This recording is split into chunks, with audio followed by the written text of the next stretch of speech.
Shannara, we are in Area 7 of 10, Colhaven. This is the Dwarf Kingdom area. We arrived and discovered that, I guess the Dwarves' relic, which we actually came here to get, the Hammer of Power, to help protect against Brona and his incoming forces. It had been stolen, and we were accused of stealing it, but then we later discovered and we proved that it was his advisor, the king's advisor, who was working for Brona, that kind of set us up. So we were able to, I guess we actually killed him in battle. But that hasn't stopped Brona and his monster forces here. They're about to, they're building a bridge to get across this river, as we see here, to attack, to attack the Dwarf Kingdom. So I guess we're going to have to defend this. Yeah, Dr. Bart, I'm just opening it. We haven't resumed the game yet. I'm just giving a recap, so the timer's not yet on. That is intentional.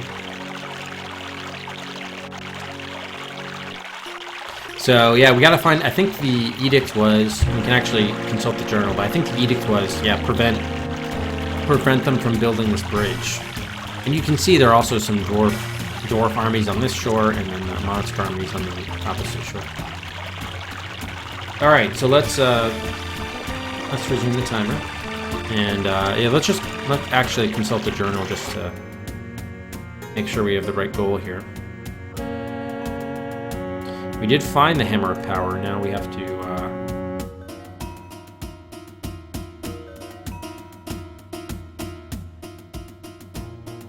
let's see. Oh yeah, when we returned with the Hammer of Power, the leader now believed our story. However, he warned us that the armies of Brona were building a bridge across the Silver River and would be in Colhaven in hours. There's no way we can get past that army right now, and Colhaven could be destroyed by sundown. We've got to do something to stop the army. We've got to stop the monster army. So I'm guessing that we're going to have to use this magic dust, which is a silvery powder in the pouch which almost vibrates with magical power. It's the gift of the king of the Silver River. He did mention that it would control the flowing of the water, so I'm natural to assume we could wash away the army or something like that. Anyway, let's take a look around before we start figuring stuff out. A hastily assembled army of dwarves is massed on the east bank of the Silver River. They mill on the shore dispiritedly, as if they're unsure of how to handle the impending battle. Not a good sign. The Silver River is swift and deep for miles in each direction. This means Brona's nightmarish army must build a bridge here if they wish to attack Colhaven. Brona's minions are massed on the west side of the Silver River. They're hideous to behold, shambling creatures with scaly hides and piercing, inhuman voices. Though poorly organized, they still managed to build a serviceable floating bridge.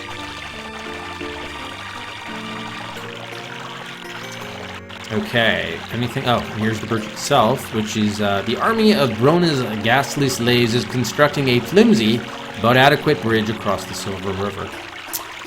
And I think there was some character commentary suggesting that the bridge is not going to be very well built. It's not going to be a very high quality bridge. Alright, is there anything else of interest here? No other hotspots, huh? Nothing else to look at. Alright, so let's just see if we can pour the dust on the river, or something like that. The breeze would disperse the dust before it ever reached the water. We'll throw it at the river? Yeah, same thing. Invoke the dust on the river. Oh, really? Can we invoke it on the bridge itself? No, it would never reach the bridge from here. Maybe this is another situation where we have to dip the arrow. Shella's arrow. Oh, I've got to hang on to it. Alright, fine. Speaking of which, you can give me the rope back. Alright, let's talk to our party here. Shella's uncharacteristically quiet at the moment. Interesting. Grendel doesn't seem to be in a talkative mood right now. Davio happily chatters on about elvish history. And Telsik just grunts, then returns to what he was doing. Curious and curiouser. We use the... Okay, cannot use the Black Iris right now. Can we have Davio invoke the Elfstones a little bit? Davy suggests that raging waters alone will not be sufficient to destroy the bridge. Really? Can we do another, like, flame fire type business? I guess we don't have the kerchief anymore. So that's the problem with that. So we couldn't burn the bridge at the moment. Alright, so the issue was we couldn't get the dust. We couldn't throw it from here. Can we approach the river, or does this go back to Cullhaven? You follow the path upstream to a large pond. Oh, alright. Will this place do? This will do very well indeed. We can stack some logs behind the beaver dam, then release them all at once. Perhaps that will produce enough momentum to break the bridge. What are the odds? Judging the speed of the river right now, I'm not at all that confident of the plan. What will it take to make this work? A sudden flash flood would definitely improve the chances. Other than that, we can only hope. So that's where the powder comes into play. Brendel, you and Telsic start cutting down some trees. Telsec, let me show you how it's done. Baz, learn. Jella, you and I will go to see if we can weaken the dam. Lead on, Jack. Davio, could you use the Elfstones to trigger the dam to break? I believe I could, friend Jack. Everyone sets off on their jobs. It takes several hours, but at last you have what looks like enough logs to break up the bridge. This placid, crystal-clear pond feeds into the Silver River. You can't judge its depth, but you can see shadows darting well below the surface of the water. Hey, how's it going, Mr. Viking? Thank you very much. Logs. Working together, Brendel and Telsic have felled nearly a dozen dead trees and dragged them into the pond. The logs are floating gently in the still waters. The beaver dam consists of branches, leaves, mud, stones, and other effluvia from the pond and the surrounding meadow. The bulk of the dam is underwater.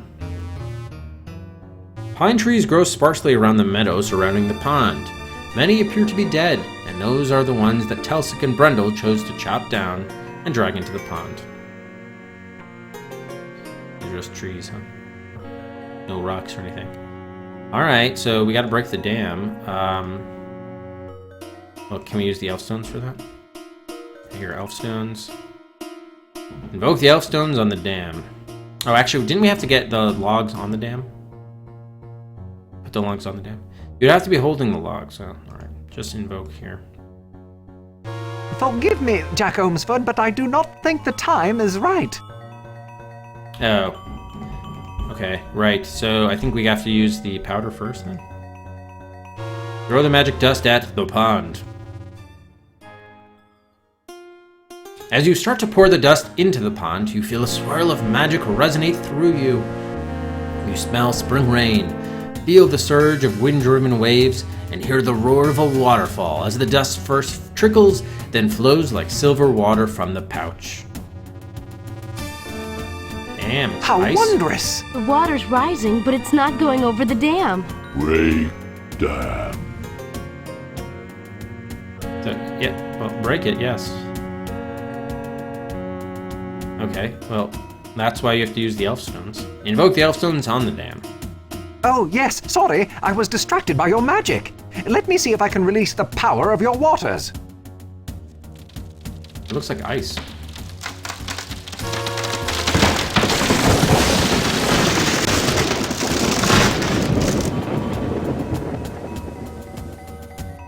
That's it!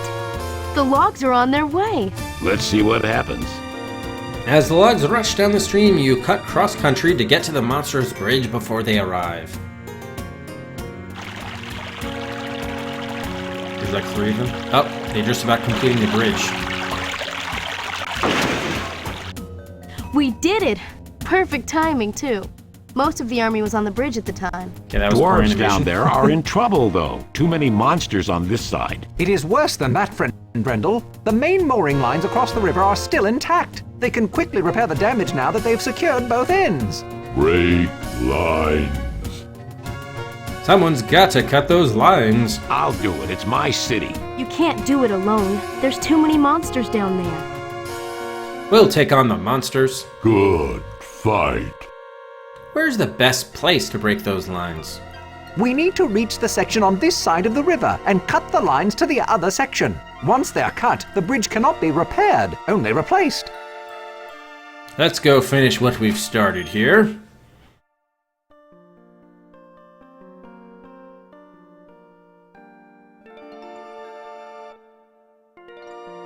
Dangerous, but we can handle it. We can handle anything, can't we, Jack?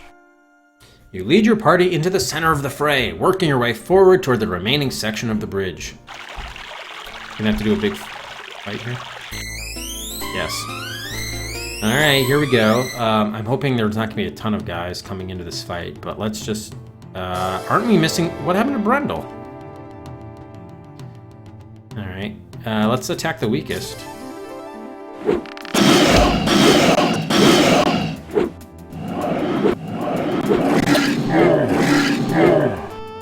Oh wow, we took out 2 of them?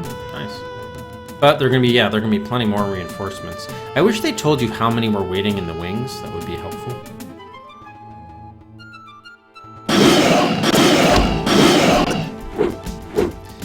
Yeah, the guys with the shields are the trolls. But this guy is not a troll. I don't know exactly what they are.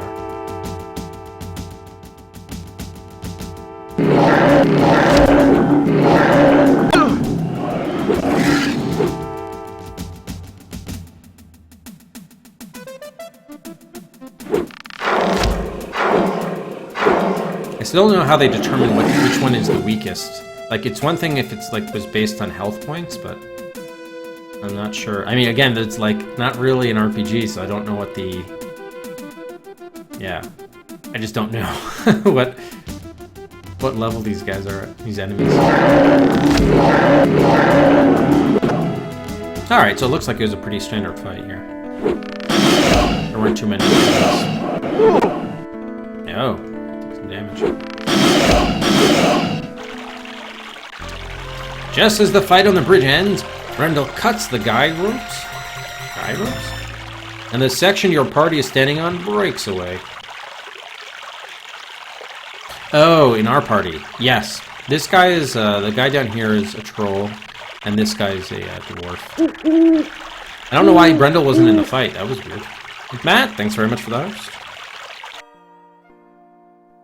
Oh, we're on the silver river. Wow, this certainly is a wild river ride. Wonder where we will end up. Bottom of the river, more than likely. Look at all that monster army. So yeah, we are floating on a map. Okay, I'm hoping this takes us to Area 8. Raft. Bad. Ropes are starting to go. Don't know how much longer they'll last. Monsters are not noted for their construction values. We are very lucky we've come as far as we did. We could swim for it. Can't swim. I fear that I cannot swim either. Great. Well, Jack and I could swim holding the 2 of you. What about you, Telsik? You can swim, can't you? No. Swim. Well, so much for that idea. Let's hope this raft bridge comes near the shore before it falls apart. Okay, so that's a real term. Thank you, Olmers.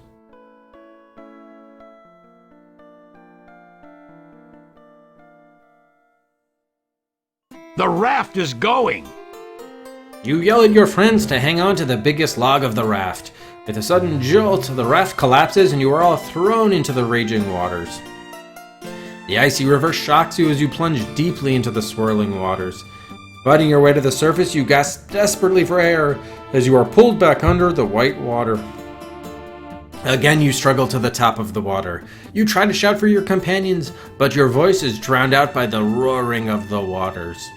You swim wildly against the current and at last pull yourself upon the shore. Exhausted, you collapse into a restive sleep, haunted by dark, disturbing dreams. Master, I'm sorry, but the King of the Silver River... Silence! You have tried force, and Olmsford escaped you. Now you must use deceit and subtlety.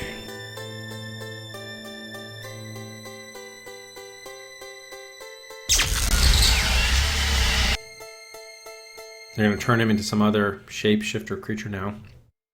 When you arise, it is morning. You pull yourself to your feet and begin searching for your friends. Jack, you made it! Shella runs up and grabs you, holding you tightly. She is laughing and crying at the same time as she tries to speak. You can see the rest of your friends rushing towards you. Told you he'd make it. You ask your friends how they managed to survive the river. Did what you told us. Held on to the log. Fortunately, Telsek held on to the log and Davio too. I again owe my life to Telsik. I did the same as you. Swim to shore. I guess I must have fallen asleep after that. I awoke to the sound of Telsik shouting for us. Fortunately, our log came to some shallow water, and Telsik pushed us to shore. Well, we're all together again. After what we've been through, the gnomes should be no problem at all. North from here, then to the Dragon's Teeth Mountains. They gather there this time of year. Okay, so we're going to the Dragon Teeth Mountains, I guess. I'm just going to say Road to Gnomes. No, Michael Dorn is not in the game. And we do have the Sword of Shannara, but it was not the one that was next to the Elf Stones. It's instead shattered. So part of what we have to do is reforge the sword and find the right people to do that. All right, so I think we're going north, they said, to Dragon Teeth Mountains. So I think this is going to... I think we did the west, north, and east. Now we have to do the area in the south. Find the gnome who wields the magic torque, I guess. I'm just going to go north until we find the mountains or whatever. Party on Wilderness. And we have another river here. Which one is this? Just a river? Okay, we crossed it. There's a mountainous looking thing. Yes, the Dragon Teeth Mountains, okay. Dragon's Teeth. Should be a trail through here somewhere. I'm sure Telsik and I can find one. You make your way up the rugged mountainsides, following a crude trail that was constructed by the gnomes. Brendel is obviously unhappy at the sheer cliffs you are climbing, and frequently mutters to himself. Finally, you come to a wide chasm with a crude rope bridge across it. You have come to a fork between two mountain trails high up in the Dragon's Teeth Mountains. This seems to be the only way across the chasm. No way I'm crossing that. Small rope. You have little choice in the matter. Alanon! Druid Alanon, I am Davio. I am honored. A large band of gnomes is heading this way. You will need to cross swiftly. I will cross first. Omsford will cross next. Then the elf. The rest of you follow. Grasping the guide ropes, Alanon steps out on the rope bridge. The bridge sways beneath him, but he quickly crosses to the other side. Hey, Rex. Evening, evening. Oh, no need to apologize, BDR. Questions are always welcome. Alright, we better save here at this rope, or I guess Dragon Teeth Mountains.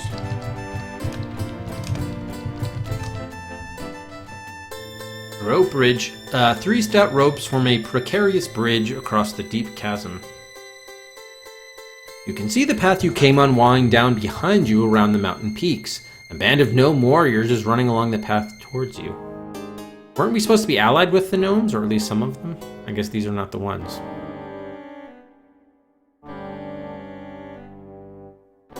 Something about the druid seems different, but you can't quite figure out what it is. Oh, so it's not actually Alanon, it's probably going to be the Batman. Although he didn't have the same voice. Let's talk to him. The druid seems to be preoccupied at the moment. Interesting. The chasm between the two mountain peaks drops about 400 feet down and is about 35 feet across. Huh, okay.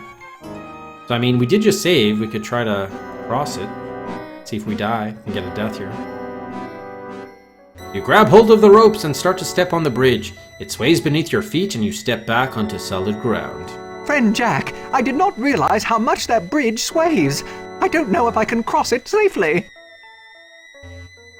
Yes, we do have the Princess of Lay with us, Shella.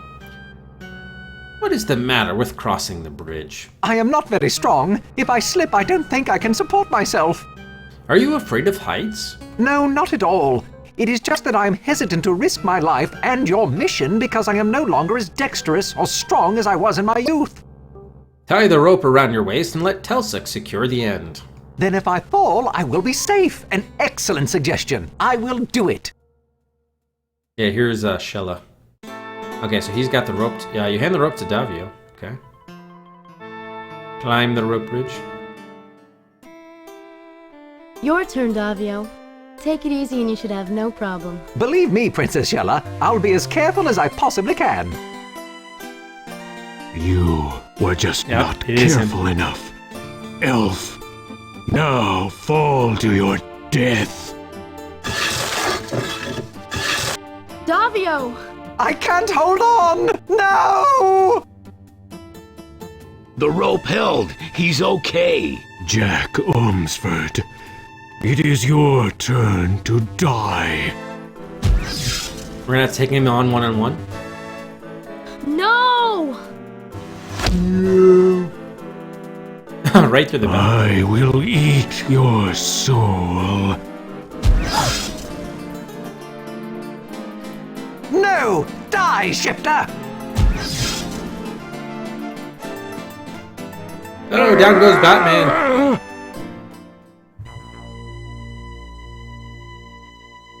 Jack, come quickly. I think Shella's dying. You dash across the half-broken bridge without even thinking about it.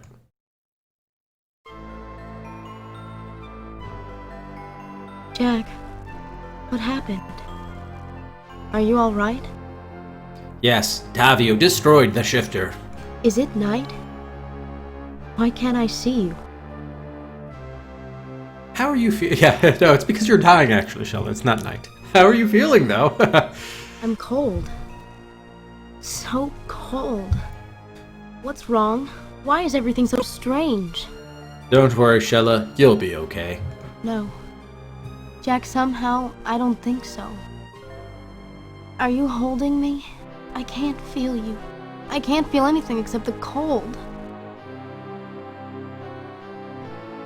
That's because Jack, we're in the mountains. Princess Shella is... She is seriously injured. I do not think that she... Do you want me to use the elf stones to heal her? Davio, you used them already. If you use them again, you'll destroy them. But the princess is dying. Gnomes come. Telsek and I will hold them off. Take care of her, Jack. Am I dying? Is that what's wrong? Jack, you can't let me die. Brona will get me. Please don't let Brona get me. I can use the elf stones, but our mission will be over. Jack, you've got to use the ritual of release. Kill me, so I won't come back from the dead. You just said not to die. Wow, really? Okay, let's save. By the way, is this, take a look at our journal here.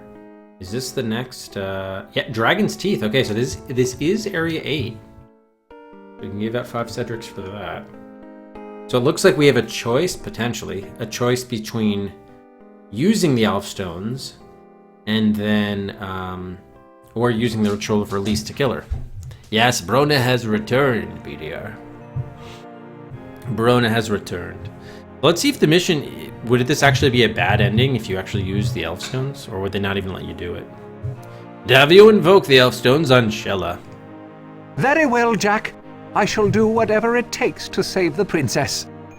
Davio invokes the Elf Stones and you can feel the magical warmth surround and heal Shella's wounded body. Shella looks up at you, hugs you, and laughs. Then Davio gasps as the stones dissolve in his hands. You look around and see the gnomes watching the magical effect with awe. Shella grabs her bow and your party drives away the terrified gnomes. You and your friends hurry down off the Dragon's Teeth. With the Elfstones from Arborlon destroyed, you wonder if you can use your father's Elfstones to reforge the Sword of Shannara. It is a long and desperate journey home from here, but Shella is by your side, and you feel the joy of knowing how much you love one another. On the way to Shady Vale, you stop again in Lee. The armies of Lee are massed for war, and Menyon is well enough to lead them. He greets you and Shella warmly, then gravely informs you that Shady Vale was destroyed in a surprise attack, and the remaining Elfstones were lost. You ask Menyon for Shella's hand in marriage, which he gives freely. The future is grim, but you and Shella both find a measure of happiness before the day comes when you must face the final battle against Brona's forces. Yes, game over. Okay, so it was indeed a bad ending. That is confirmed. Alright, so I'm glad we saw that. Or read about it at any rate. Alright, so now we can use the Ritual of Release. Let's read the book about that. To remind ourselves what we need for that. Okay. That it might never be summoned from death to free the soul of the dying within the last minute of life's breath. Invoke the magic of the book and intone these words. Thou who death has touched, hear the words I speak. Thou who death has kissed, find the peace ye seek. Thou who death has marked, submit thy will to me. Thou who death has blessed, let thy soul be free. Hey, Mephiston. Still got. Alright, so just go invoke the book on Shella. You open the book to the Ritual of Release and begin to perform the spell, but the words seem powerless. Although she is mortally wounded and certain to die within hours, the ritual can only work if it is performed in the very last minute of the person's life. You have to kill me first. Hurry, there's no time. Jeez, really? Wow. Davio, care to comment? Rendell. Brendel has fallen to the gnome troops. Oh shit, Friend really? Jack, we haven't much time. Telsic is almost overrun. What do we do? What? They killed Brendel just like that? Damn. Alright, I'll carry Shella to safety, use the Ritual of Release. Well, we're going to... I'm sure there must be another way. You must think fast, Jack. Telsic is surrounded. Oh, I should have said I'm going to carry her back. Actually, yeah, let's see if can we get a death just by stalling? Let's see. Talk to Davio again.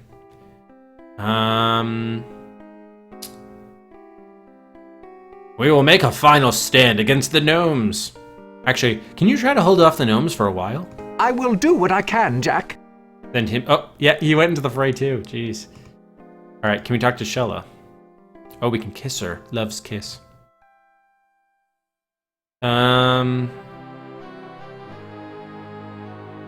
Shella, I'm truly sorry. I cannot perform the ritual if it means I have to kill you.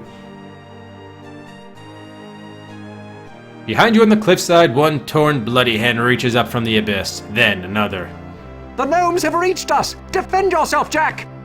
You are quickly surrounded and seized by numerous gnomes. Suddenly you feel a sharp blow to the side of your head and things go black. Hours later, oh, we're not dead. Hours later, you slowly regain consciousness. Prisoners are in pit, great shaman. This one we take to Warlock Lord Gika. Get much power. Others we kill. What of Shapeshifter? He say we give all to him. Brona's slave cannot order gnomes. Gnomes get prisoner. Gnomes give prisoner to Warlock Lord. We get much power. Shapeshifter not here. Shapeshifter get nothing. You are very wise, great shaman. I am greatest shaman of all gnomes. I have great magic. With talk I destroy all enemies. Not fear Shapeshifter. Maybe kill Shapeshifter with talk. Maybe kill Gika someday. You not be good. Powerful, nice, great master. Gika be very good. You couldn't have had visuals We go. Get ready for big sacrifice of prisoners at dawn. You can't see a thing in here. Maybe it has something to do with the blindfold over your eyes. You take it off, but your hands and feet seem to be securely tied at the moment. Okay, so this is actually a thing. Hang on. I want to go back. Let's see what the death would have looked like. Actually, I guess, you know what? We'll save, but... I do want to see what the... if we had tried to kill her, how that would have happened. Is that like a death, or what would have happened? Let's see. Also, we can try to kiss her. I waited a long time for a kiss from you, Jack. Why did you wait so long? Why did you wait so long? Is the better question. Alright, let's cut Shella with the knife. Realizing that the gnomes will overrun you long before the final minute of Shella's life, you plunge the knife into her. Shella will be dead before another minute has passed. You open the book and try to read the words of the ritual of release. Your eyes blur, and it is difficult to see. You wipe away your tears and begin to intone the words of the ritual. Thou who death has touched, hear the words I speak. Thou who death has kissed, find the peace ye seek. Thou who death has marked, submit thy will to me. Thou who death has blessed, let thy soul be free. There is a shudder throughout Shella's body, and then she is still, her soul flown into the final death. With the final gasps, Shella dies in your arms. You are still holding her lifeless body when the gnome army reaches you. Beside you on the cliffside, one torn, bloody hand reaches up. Okay, so that's The gnomes have reached us! yeah, the same thing. Alright, so it looks like that's also a death. So it does look like you've got to stall for time. Although the Brendel died that way. That doesn't seem like a good outcome either. Prisoners are This one, what a bro. You I how we. Oh, you still get here too? Ah, interesting. So the question is, do you want Brendel to be dead or Shella to be mostly dead? And I guess the answer is Brendel to be dead with Shella mostly dead? I don't know. Whatever, let's just go with the first one we chose. Alright, so this is a glove. Touch the glove. The soft leather feels good against your hands. I can't take it. Rope. You test the length of stout rope that binds you and realize you do not have the strength to break it. The heel of your right boot seems to be loose. Oh, well, can I do anything other than put the boot on the ground? You have to be holding the boot. Boot heel. The heel is definitely loose. Push it. As you push against the boot heel, it pulls away from your boot, exposing the sharp hobnails that had held it in place. Hobnails? Even through your gloves, the nails still feel sharp. Cut. Where's the rope? Cut the rope with the nails. By rubbing the ropes on your wrists against the nails, you are slowly able to cut the bindings.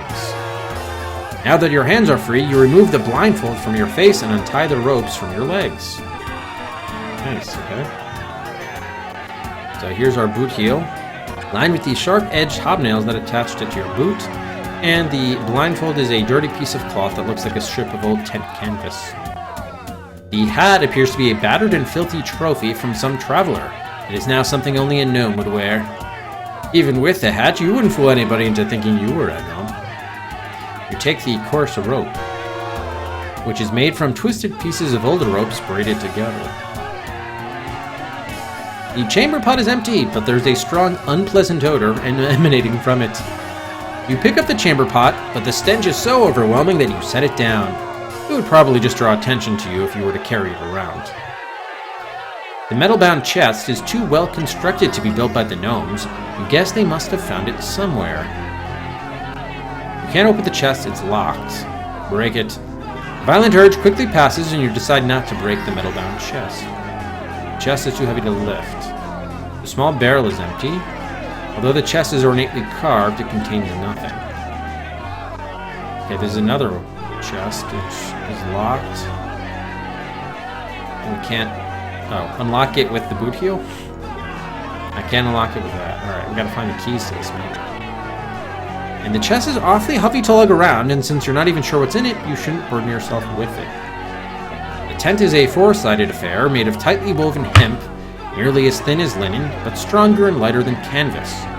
One side is an open flap that serves as a door.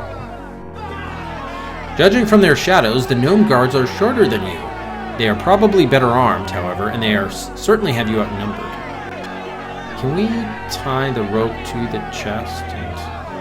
Good idea, but dragging the chest around by rope would make too much noise. Chamber pot.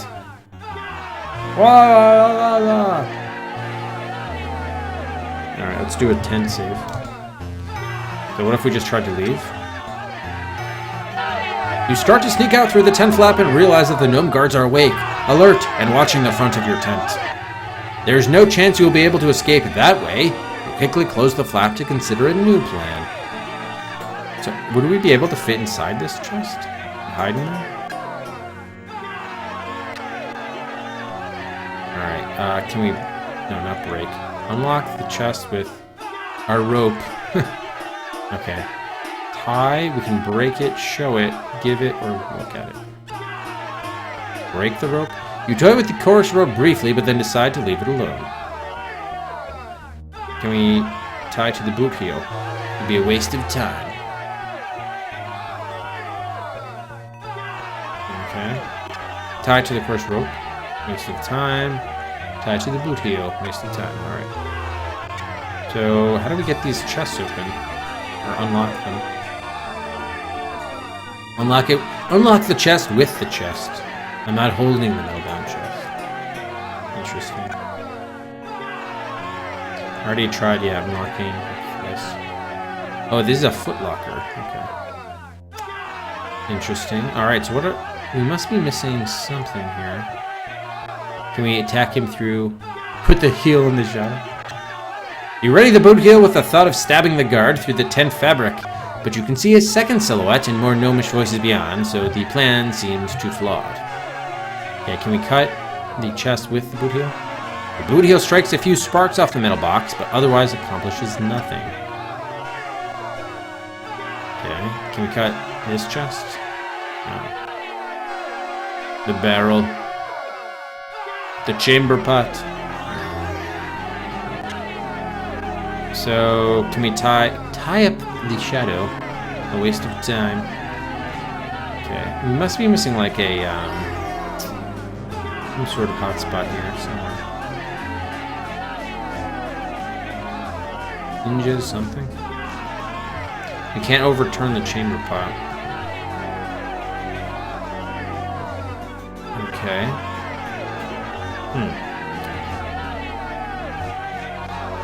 Put it in the barrel. After the boot heel rests on the chest a moment, you reclaim it. Yeah, I did too, Lester. They're not letting us do that.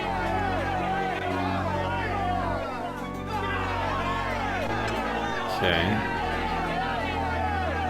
Break the curse rope. We can't. We really can't take this hat, huh? Put the hat on the guard's shadow.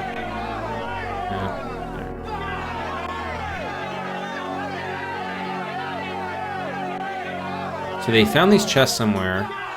We shouldn't burden ourselves with it. This one's too heavy. We can't break them. We might be able to unlock them, but not with the boot heel. We need to find a new item. Can we break this boot heel somehow? Only tie.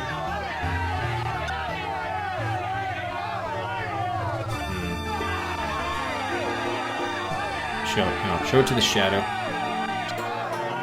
No reaction. Alright, what the hell? I'm at full health. Take myself. Take me. You can't take you. Alright. Metal-bound chests. And this chest is nothing. Contains nothing. The barrel isn't empty. Only a gnome would wear the chest. So do we have to put... Do we have to like make a... maybe we have to make a gnome shadow on this side? But we have to be holding it before we can put it on something. But they don't let us take it. Can we put the chest on this chest? Man. Alright, heel on. Give the blindfold to me, I already have it. After the blindfold, you're... Okay. Can we use the chamber pot? This is weird. I must be missing an object here or something.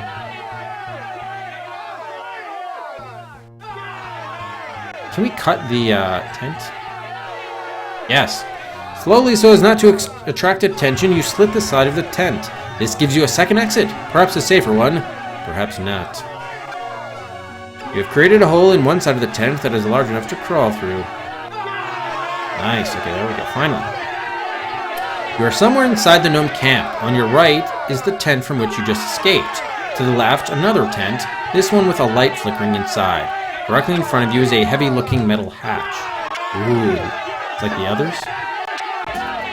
The guards in the distance don't seem to have spotted you yet. You can't help but wonder what Shella would do if she were by your side.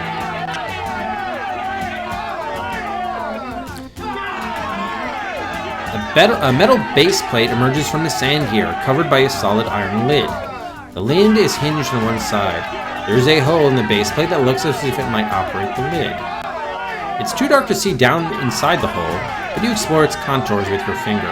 The hole is square and narrow, and part of it seems to shift slightly when you wiggle your finger. Put it in the hole. You try to wedge one of the hobnails down into the hole, but the other nails make it impossible to push the heels downwards. Can't seem to open the hatch. Alright, so we're gonna have to do that. Find tool to open hatch.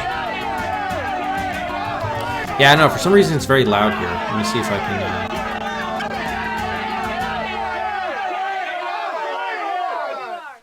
What's the voices? No? Okay.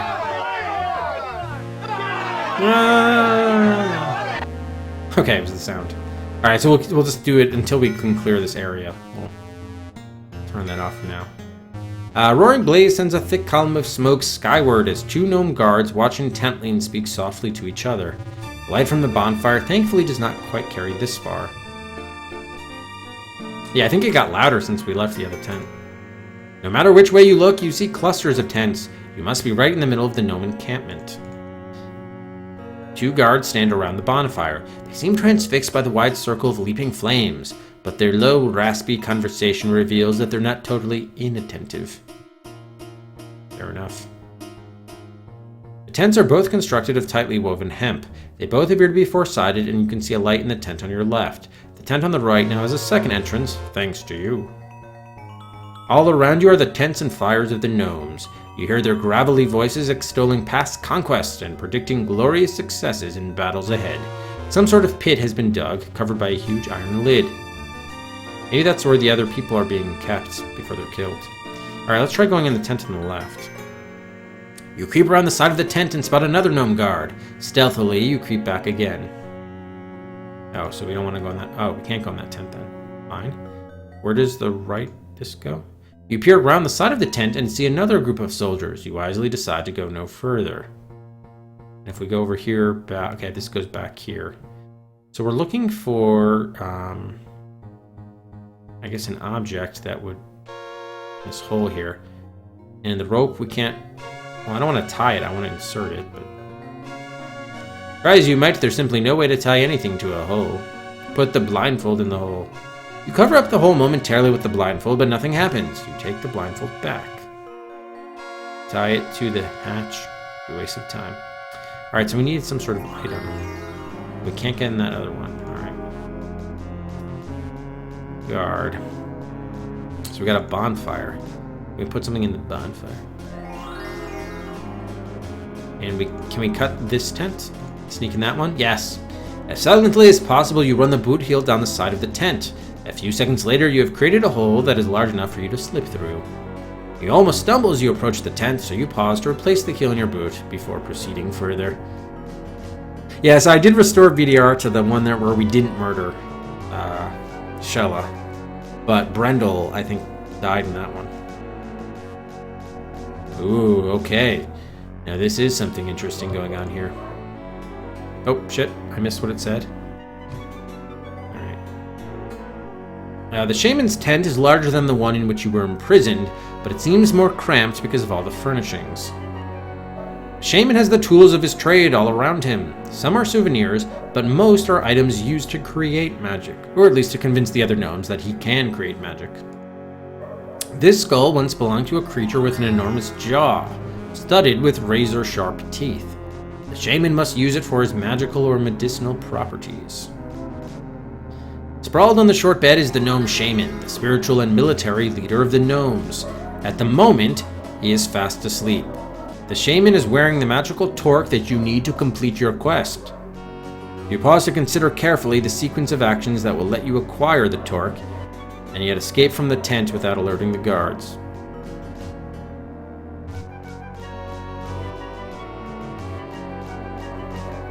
Alright, I may have to go up, get Rufus here. Yeah, looks like I do. Alright, give me 1 second, guys. I'm gonna be right back. I just need to, something has him alarmed. I gotta take care of that. We can get him down here. Should be nice, too. How much time do we have left?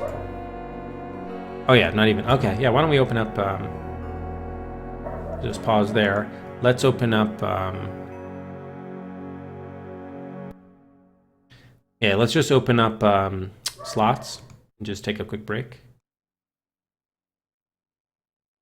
The stream admin. Okay, be right back.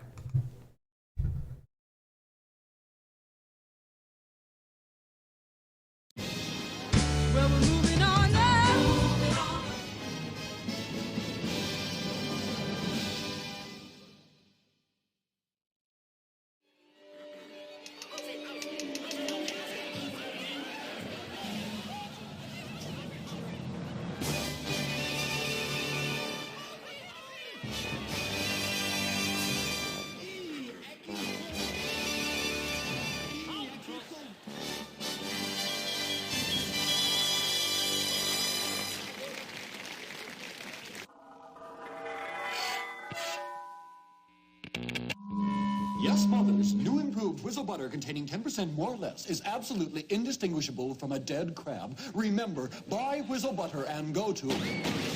And now for something completely different.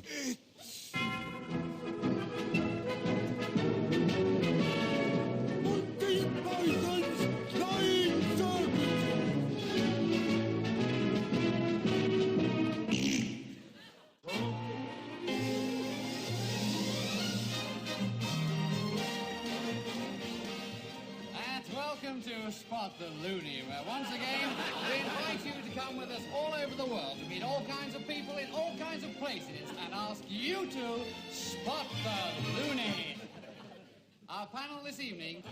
Good evening. Good evening. Good evening.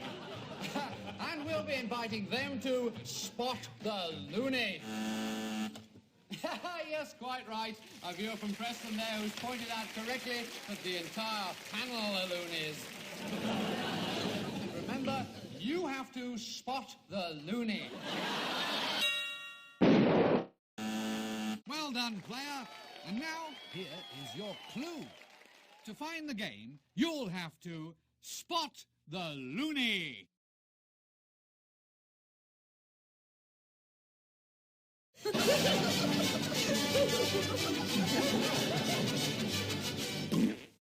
God, I hate you! You make me want to puke my guts out!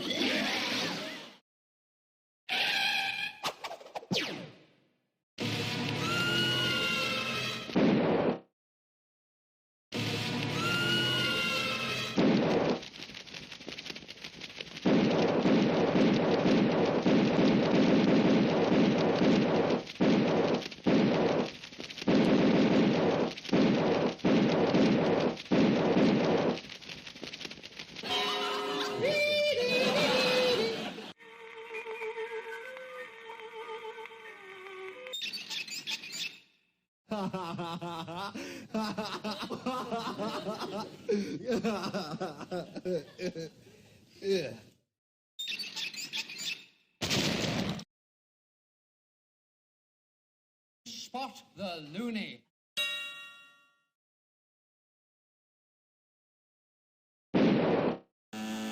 Yes, another loony spotted. Good show. Please stand by for your clue. There are 4 essential clues embedded in each maze. Your job is to find them. Of course, you'll have to find the maze as well. Style. Okay.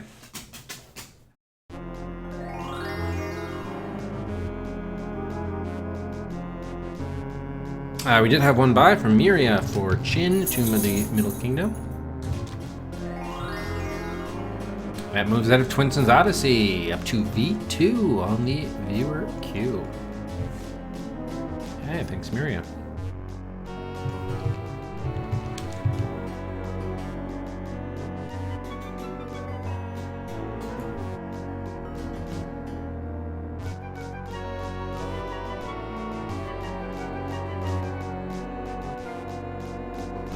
Oh yeah, what kind of what music was played, Classy Fellow, on the Monty Python?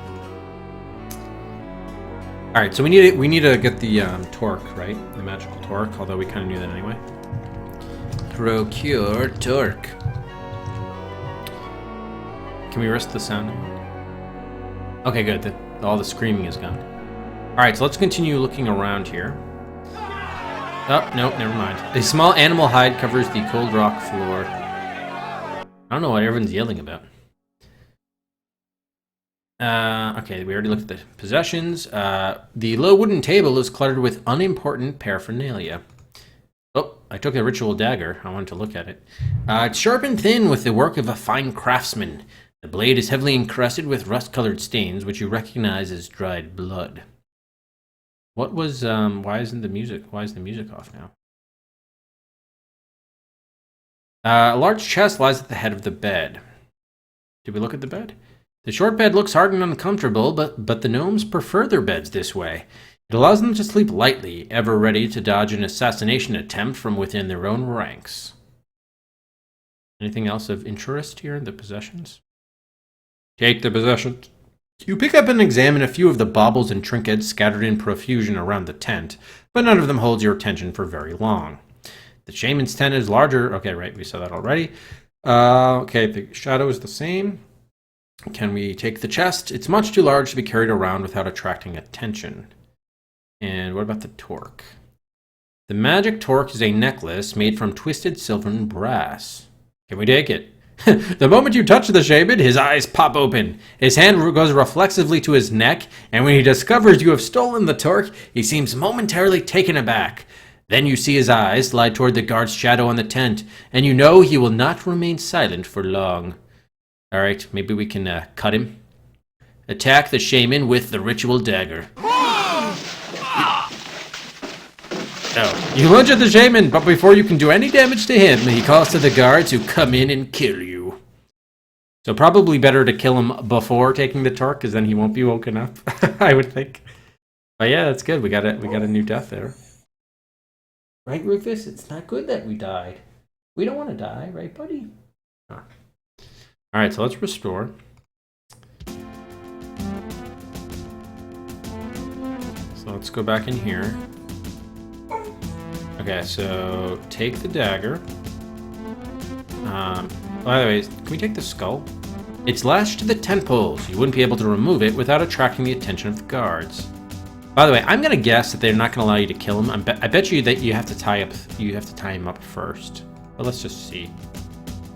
He's probably gonna use his magical torque or something first. Hardened though you may have become by your adventures, you still cannot bring yourself to kill someone while he is sleeping. Oh, come on, bullshit. We should be able to do that. Alright. Tie up the shaman. You tiptoe toward the shaman and he stirs in his sleep. Suddenly it occurs to you that if you try to tie him up, he might call out for the guards or use his magic torque against you. You back up and reconsider your plan of action. So, we might just need to take the torque, but then just do something specific after that. We know we can't do anything with the dagger. We could just leave, but I don't know. We're still looking for something. Let me actually kind of see here. If we leave, is the ritual dagger something that we can put in the hole? Doesn't look like that. The hole has done nothing to harm you. Yeah, so we still need this sort of square hole. I'm wondering, however, can we use the dagger to open up the chest, unlock the chest? Dagger. Can unlock the foot locker with that now. Yeah. Okay, so long. Good night. Good night, PDR. Thanks for stopping back. Back in.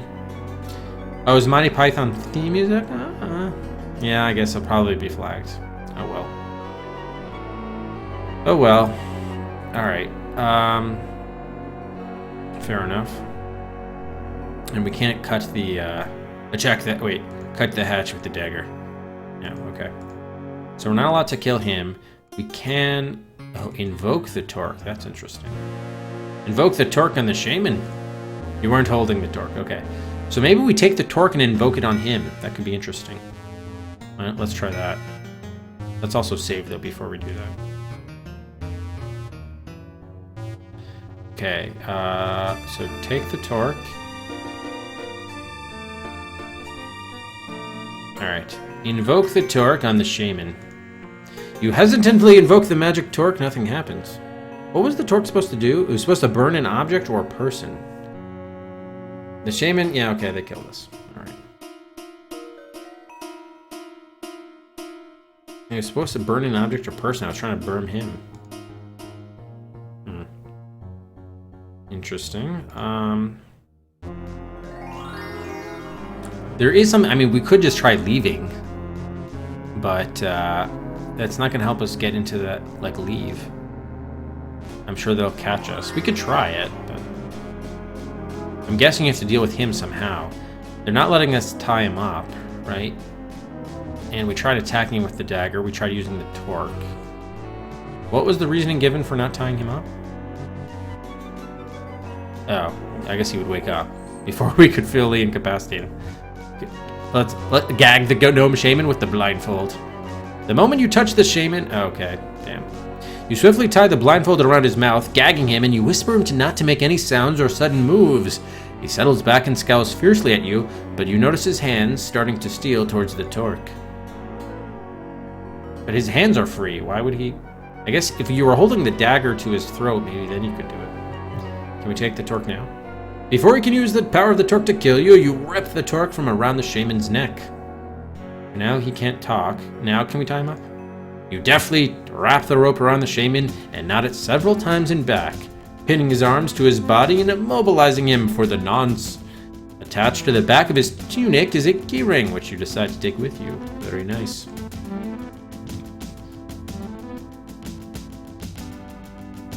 Okay, cool. Thank you, BDR.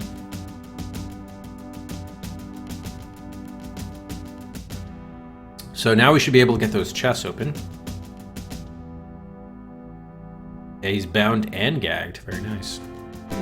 So I guess we'll just leave him there. We can't talk to him. Oh, we can. The shaman can't respond with a gag in his mouth. Well, it can be a one-way conversation. I'm fine with that. The shaman's keyring has one large metal key and two smaller keys that look alike. Okay. Can we wear this torque, by the way? No. Alright. Unlock the chest with the keyring. You unlock the metal-bound chest. Open it up. Within the chest, you find all of Brendel's, Davio's, and Telsik's equipment. Between the axes, swords, and other metalwork, the chest is too heavy for you to lift by yourself. You leave the equipment in the chest until you can find a way to transport it. Aha, okay. So we got a transport chest. Alright, what about the other one?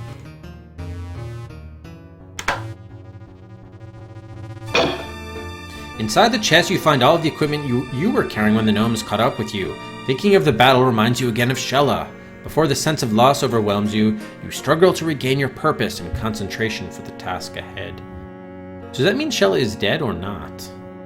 And maybe we really should have used the release. Is she going to come back and kill us later? Because that would suck. Alright, so now we got all our inventory back, which is nice. So we probably don't need this chest anymore. But we're going to have to transport that one somehow. Got it. Okay. I guess we'll worry about that piece later. So now we need to get this thing open. Do we have a square object that could do that? Maybe the fishing pole? No. No, that should be attacking it. We have too many knives and daggers and shit. We could try invoking it. Put the helmet in there. It'll be in the hole. I was thinking the edge of the helmet might do it, but the spoke, if you will. Alright, can we invoke the torque on the... Actually, could we invoke the torque on the guards? Would that burn them up? You hesitantly invoke the magic torque, nothing happens. Oh, right, because only, I think we said only a certain guy... Oh, right, wait. Find the gnome who wields the torque. We did that, but...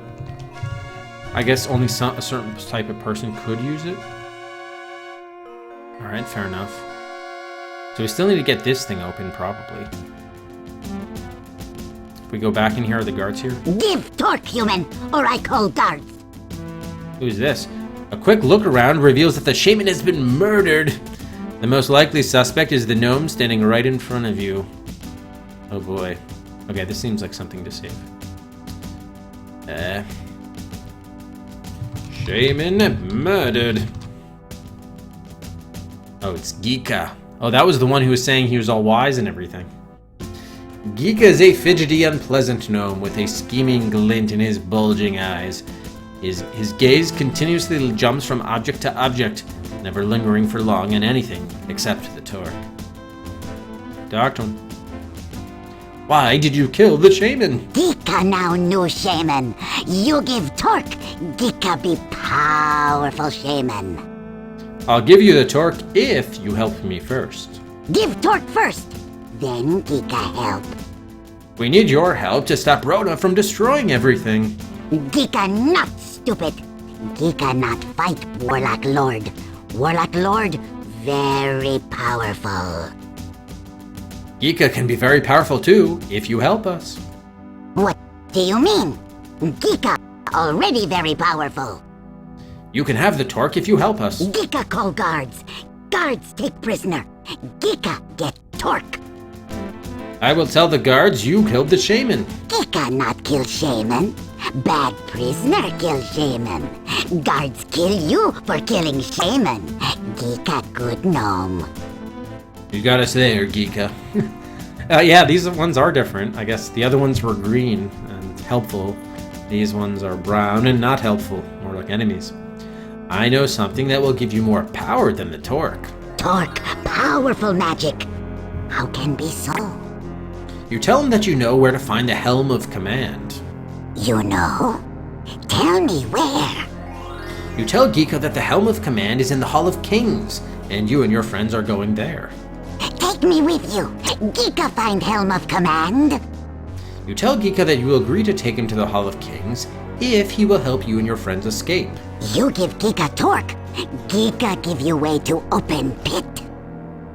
Why do you want to be so powerful? No one tell Gika what to do. Gika tell others what to do. What are you talking about? Got turn handle for pit. Give me torque. I will give you the torque after my friends and I escape. Gika keep turn handle for pit. Must take Gika with you. Oh. Okay. Yeah, the shaman is no prettier dead than he was alive. His bloodless face is now more hideous than ever. Yes, definitely. Talk to him. The shaman is definitely in no condition to reply. You hurry, or guards come soon.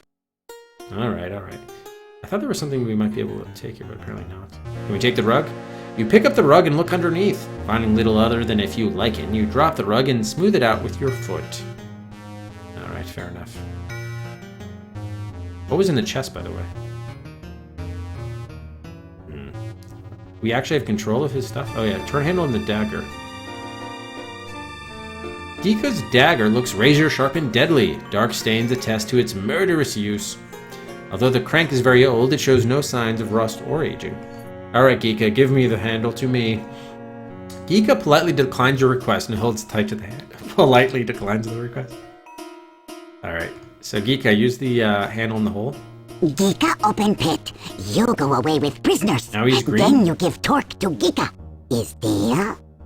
You agree to his terms. Soon Gika be very powerful. I don't like how this is going to work out.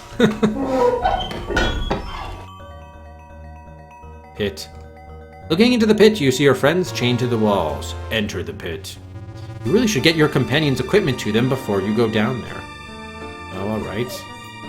So we can't take the chest, though, can we? It's too heavy for you to lift. Gika, you take the chest. First, you close the strongbox. Geeka grinds his teeth in frustration at all the work you're giving him. He grudgingly takes one end of the chest, you take the other, and the two of you make your way out of the tent. You drop the chest by the middle hatch. Okay, can we enter the pit now, or do we still have to do something? Okay, fine. Alright, open the... This is not the place to open the chest, you're too exposed. Alright, well, put the metal chest in the pit. Dropping the chest into the pit could result in breakage of your party's equipment, and, depending on where they are standing, breakage of your party as well. Alright. I'm probably gonna have to, like, tie the rope to it or something. You wrap the rope around the chest and knot it securely. Okay, take the rope? Oh no, sorry. Can we tie it to something? Wait, no. Tie the rope to the hole, the tent. Can we tie it around the metal hatch? I'm not holding the rope, though. Alright, so I'm not gonna be able to tie it. Grunting and sweating, you and Geeka move the chest to the lip of the metal hatch. Leaning against the pull of the rope, you tip the chest into the pit and lower it hand over hand until it touches the ground. You toss the rest of the rope in after it. Alright, now enter the pit. As soon as your head disappears into the pit, Geeka gleefully calls out to the gnome guards. By the time you reach your friends, the guards are showering you with firebrands. Look out! The smoke of the firebrands fill your lungs, and you struggle to breathe. You start to cough uncontrollably, and you fall into unconsciousness. This time, the gnomes do not take prisoners. Game over. What now? Geeka! Alright, I'm wondering if we could do that other arrangement with him. There seems to be a different option. Where are my companions? Prisoners kept in special pit. Pit opening outside tent. Only Geeka open pit. Give Geeka torque. Geeka open pit. Why did you choose now to kill the shaman? Geeka outside tent. Here you talk to shaman. Shaman that have torque. Shaman helpless. Best time to kill shaman. Yeah, we need your help. Geeka not stupid. Geeka not fight Warlock Lord. Warlock Lord, very powerful. Rex, so much. Thank you so much for the 3 months. Geeka says 3 months. 3 months, Geeka. Thank you so much, Rex. For the 3 months resub. Alright, we are very powerful too, Geeka. Ha! It's so powerful. How come you prisoner of gnomes? It got me there, Geeka. If Brona is not stopped, he will destroy the gnomes too. Gnomes are Brona's friends. Gnomes good help for Warlock Lord. Warlock Lord give gnomes much power. You are wise, Geeka, beyond your years. Geeka very smart. Geeka be most powerful of all gnomes. Hey, how's it going, Final? Okay, why did you kill Geeka? Okay. I guess we have to do... I'll give you the torque if... Wait. Geeka. Geeka can be very powerful too if you help us. What do you mean?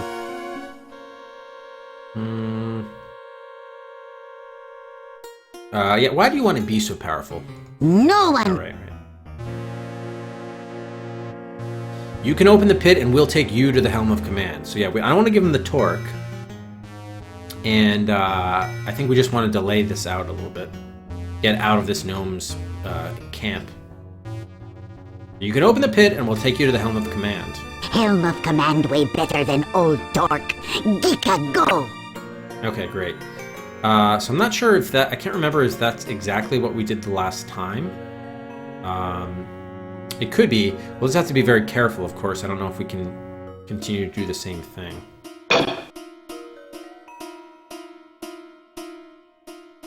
Okay, rope. Geeka. Handle here. Geeka open pit. You go away with prisoners. Then you give torque to Geeka. Is deal? No, don't agree to the terms, dude. The deal was for the helm of command, man. Soon Geeka be very powerful. They don't give you a choice. Alright. So clearly we're gonna have to do something before we enter the pit. Maybe let's try to make Geeka enter the pit first. Alright, Geeka. Hit. Enter. Geeka gives you a nasty look and climbs feet first into the hole. He quickly disappears down the ladder into the darkness. Close the hatch. Alright, fine. I guess we enter the pit too. You climb down the ladder into the pit. It was obviously built a long time ago when mankind knew other stranger ways. Right, Rufus? Good boy, good boy. You use the large key from the shaman's ring to unlock your comrade's chains, and then you take a look around the area. Was this mist? You open the chest and your friends quickly reclaim their gear. Friend Jack, it is good to see you again. We were afraid that you too were lost to us. Is the gnome joining us? Geeka go with he's prisoners. alive. Geeka get torque. So how do we escape here? Guards come soon. Must go now. Gods come. Too late. Guards come. Kill prisoners. Geeka get torque. We need to close the hatch. Okay. So, interesting. He didn't die after all. So maybe we should have done the release one. I don't know if it matters. It might not matter. Alright, let's do a pit save. This is the metal-bound chest that once contained your allies' equipment. There's a grating here. You've never seen anything like this. Thin strands of metal have been woven together as if to make a net, then secured to a metal frame set into the strange gray rock.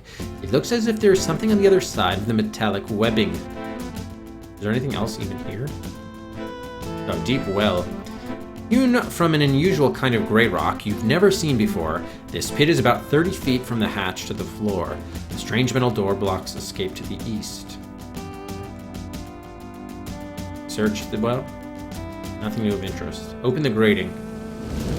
Weren't we supposed to close the thing The first? gnome guards are dropping firebrands on us. Trying to smoke us out or burn us up. Give up. Give Geeka torque. No need Geeka die too. Yes, Geeka will die. The metallic webbing is at least 5 feet out of reach. Okay, I'm guessing we push this chest. You push the chest underneath the grating, but even by standing on it, you are still not tall enough to reach the grating. Reluctantly, you push the chest back to its original location.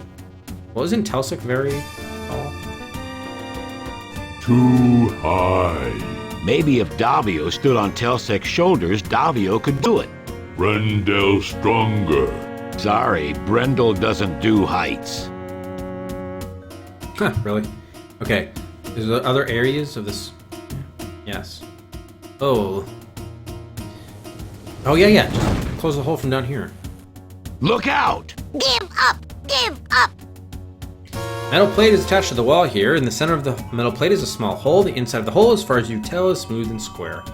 Yep, so let's put the handle in the hole. Prisoner want to be trapped down here. Slow, bad death. Geeka not get torque. Better fast death by guards. Geeka get torque. Do it, gnome! Okay. Geeka do what dumb prisoner says. Giga climbs partway up the ladder and clings to it with one hand while he uses the other to put the handle in the hole. Slowly, the hatch lid above you closes. Without the handle, the gnomes above have no way of opening the lid.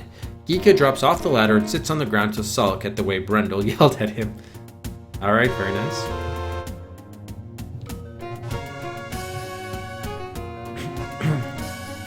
This sort of ladder is completely unfamiliar to you. Its rungs are of metal, not of wood, and they're somehow attached to the stone walls. The rungs lead up the hatch. What's this wheel? A wheel made entirely out of metal is sticking out of the door. As with the other metal objects in this pit, the craftsmanship is beyond belief. Are we in like some time warp? What's going on here? You've never seen a door made entirely out of metal. You can't even imagine how it was put into place, as the metal is as thick as your hand and looks like one solid piece. A curious design is painted on the door. Indeed, yes. This is like Lost or something. Hey, how's it going, Cody? I'm just curious. Are we still in the Dragon Teeth Mountains? Let's see. Is this area 8 or? Okay, it's still area 8.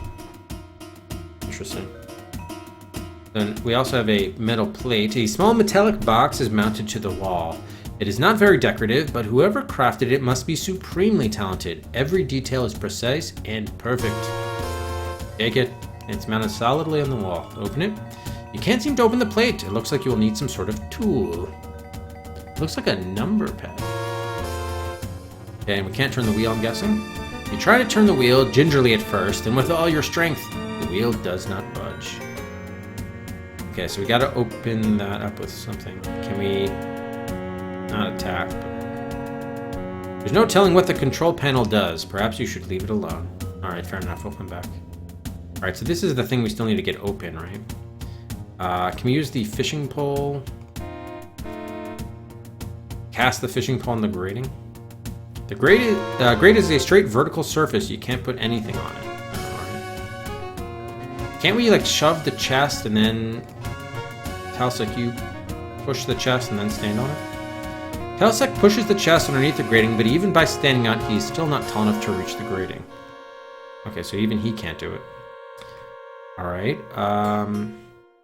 the torque, I'm guessing, is not going to do anything. Nothing happens. Alright, let's talk to some folks. Need to find another way out. Davio? The guards cannot get us, but neither can we get away. Leader Jack, what are we going to do? A just question, Davio. A just question. Find door. Well, we did find the door, but... Geeka? Now we trapped. Geeka not get Torque. Torque get Geeka. Alright, so they don't want to, Brendel, you open the grating. No way I'm going up there. Alright, he doesn't like heights. Davio's too weak. So, Geeka, you open the grating. Geeka is sulking because of the way Brendel yelled at him. He won't do anything as you ask him to. Forgive me, Jack, but I can't reach the grate. Yeah, dude, stand on his shoulders, man. Too high. Maybe if Dob... Run. Sorry. Alright, so clearly they're not going to let us do that. Fine. Fine. Alright, we don't have the bow and arrow, huh? We can't tie the rope to the grating. It's too fine to tie anything to it. Okay. So... we still have this helmet we never did anything with, which is weird. They didn't allow us to cast the fishing pole. Torque doesn't work. Torque. Can we give this to, can I show it to Davio for his thoughts? He says nothing. Alright. So maybe we gotta do something with this wheel after all, and the metal plate. Maybe Talsek will be strong enough to turn the wheel. Talsek tries to turn the wheel, gingerly at first, then with all his strength. The wheel does not budge. Okay. The train at the door cannot seem to open it. Even Talsek cannot budge this sealed door. I don't know why they had to go to that other screen, but okay. Look at the symbol. Symbol's made of different colored triangles. Whatever meaning it may have had to the ancients is now lost in the mist of time. Fair enough. It looks like you'll need some sort of tool to open the plate. Control dagger now. Invoke it on the plate. Is this a magic thing? No, wait. Invoke it on the symbol. Okay, nothing happens. Alright, so what tool do we need to open that up? Anyone? Oh, you have a warhammer? When did you get a warhammer, Brendel? Massive warhammer is balanced for throwing and is far lighter than it looks. The dwarvish magic fairly thrums within it. Really? Can you throw it at the other thing? This should do the trick to open that grate. There. Oh, Mr. Viking! 9 months! Thank you so much, Mr. Viking, for the sub, the resub! 9 months of support for Mr. Viking. Thank you so much. OVG. Alright, you look at the grating, see that Brendel's hammer has smashed a small hole right in the center of it. Alright, so we got the grating open. The problem is we still can't get up to it. But at least that's some progress. Okay, let's look at it. It's torn the metallic fabric, revealing a small square opening. Can we enter the grating? It's too small for you to squeeze in there. Geeka might be small enough to do it. Well, I don't know if we want him going in there, actually. Davio, can you enter there? Oh, it's too small for him. Brendel? Too high for me to reach. Blind shoulders. Why don't you do it, Davio? I fear that I am too large for that opening. Great. Just great. What about the gnome? Do you seriously believe we can trust Geeka? No. All right, I'll do it. Guess there's no other choice. Tight fit, but I think I can climb in. Passage is blocked. Can't get through. Found something, though. Telsec, help me down. Come down. Here, Jack. It's yours, whatever it is. Brendel climbs down from Telsec's shoulders and hangs you a curious-looking box. Is that the tool we need to open the thing?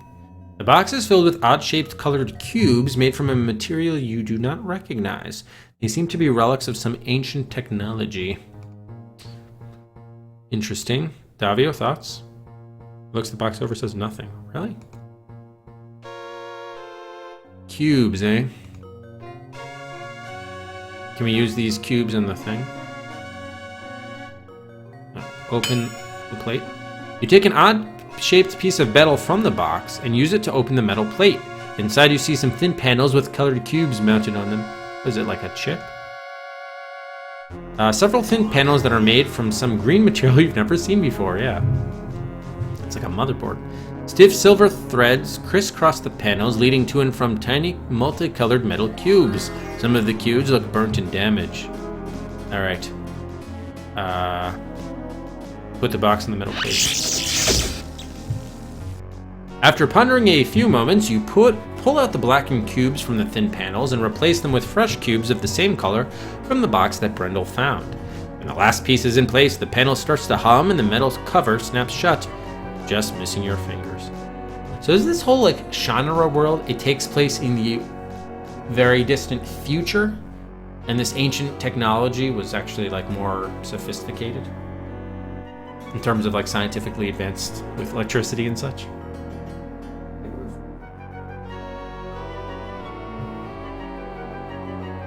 All right, now turn the wheel. The wheel turns with a grinding sound, and did it open? Turns freely, but nothing more happens. All right, open the door. You strain at the door, cannot seem to budge it. Telsec, can you do it? Telsec grips the metal edge with both hands and pulls on it. As his muscles bulge, the massive steel door seems to move a little, but he still can't seem to pull it open. Well, it would be helpful if I knew... should you answer that? No, it's alright. You don't need to answer it. I mean, it seems like that's the case, but it probably doesn't matter either way, but maybe if it's revealed in the game, it would be like, I guess, a plot spoiler. I don't know. So, it would be nice if they said so quickly, I didn't even click on anything. They said the wheel starts to turn, and then they said something else. I don't know what that something else was. Do we need like a code to get out of here? Okay, Geeka, talk. Give Geeka torque. Geeka find pattern. Okay, so I think it is a code then, huh? I have no idea what this is supposed to be.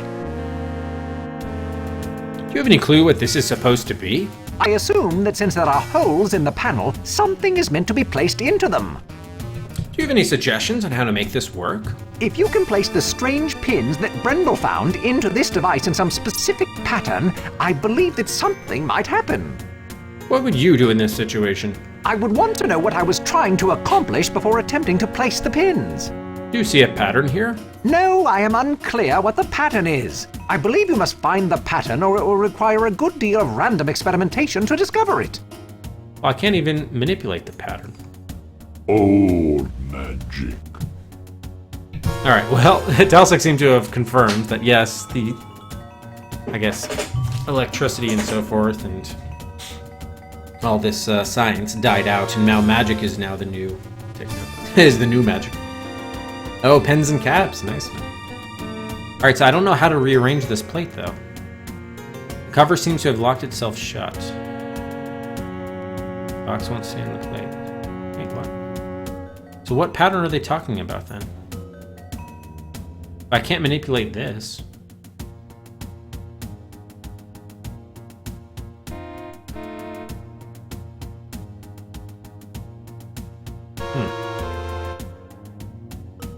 I'm playing better than the pens are? Nice. You've never seen a door entirely out of metal. Oh, the curious design is painted on the door. You're talking about the symbol? Yeah. The triangles. Yeah, I mean, I think it's this box, but... Give Giga torque. Oh, Geek is gonna find the thing with the torque? That doesn't sound like a good idea at all. Let's do a pit save here.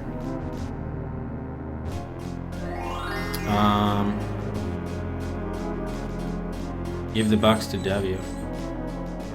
I assume that since there are holes in the panel, Oh, into them, but I can only put things on them. if you can place the strange pins that Brendel found into this device in some... Yeah, but how can I even do a pattern? I would want to know... No, I am I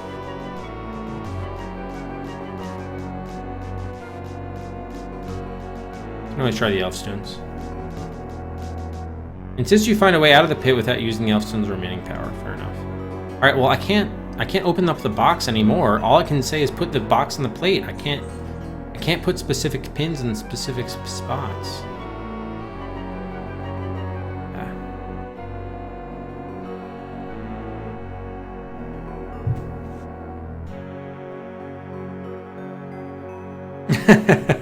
You're driving Matt nuts. Awesome. Alright. What the fuck? Okay, you have a sword. Can you give me this handle? No, he's not gonna do anything. Alright. Black Irex on the door. Or use Black Irex. Telsic seems to grow bulkier as he is filled with the power of the Black Irex. Alright, now Telsic, can you open the door? Yeah, there we go. Alright, it was just a strength thing. So it looked like that whole thing that Davi was talking about we already did, which was just putting the box on the panel. Alright, very good. Dark dank tunnel leads off into the unknown. Enter the tunnel. You step off into the darkness, guided only by the feeble light from your lantern. The dark tunnel twists and turns for what seems like miles. Other passages feed in from the sides, and you quickly become lost in the huge underground maze. The party stops occasionally to rest, and after a while, you lose all track of time. Finally, you notice the tunnel ahead seems somewhat less gloomy. Quickening your pace, you lead the party forward. The tunnel floor begins to slope upwards, and soon you emerge into the daylight to discover you have left the gnome encampment far behind. You quickly take your bearings and strike off north towards the Hadeshorn and the Valley of Shale. You have come to an area of jagged rock formations. Ominous mists rise from a dark lake to the north. Pleasant-looking place. Does anyone know where we are now? You are overlooking the Valley of Shale. Before you lies the Hadeshorn, whose very waters are grievous to the living. And beyond the ridge is the entrance to the Hall of Kings, now the realm of the Warlock Lord. Welcome, all of you. You have been through much hardship, and yet the path before you is filled with greater danger than you have ever known. Thought we killed you at the bridge. That was the Warlock Lord's servant, disguised in my form. I was unable to warn you of the deception, and the loss of Shellali grieves me greatly. Moreover, the Shifter is still alive, and even now strives to return to his dark master. However, there is no time for mourning. I am the true Druid Alanon. Together, we will reforge the Sword of Shannara and destroy Brona. Come, all of you, we go to the shore of the Hadeshorn. There we will summon the Shade of Bremen to recreate the Sword of Shannara. Then we journey to the Hall of Kings to banish Brona from this world forever. Forever. Forever. Alright, so this seems like the Hadeshorn. Is this, oops. Is this Area 9? No, it's not. We're still at Dragon's Teeth. Fuck. Really? Damn it. Alright. Hey, Servo. Alright, let me just let Rufus out 1 second.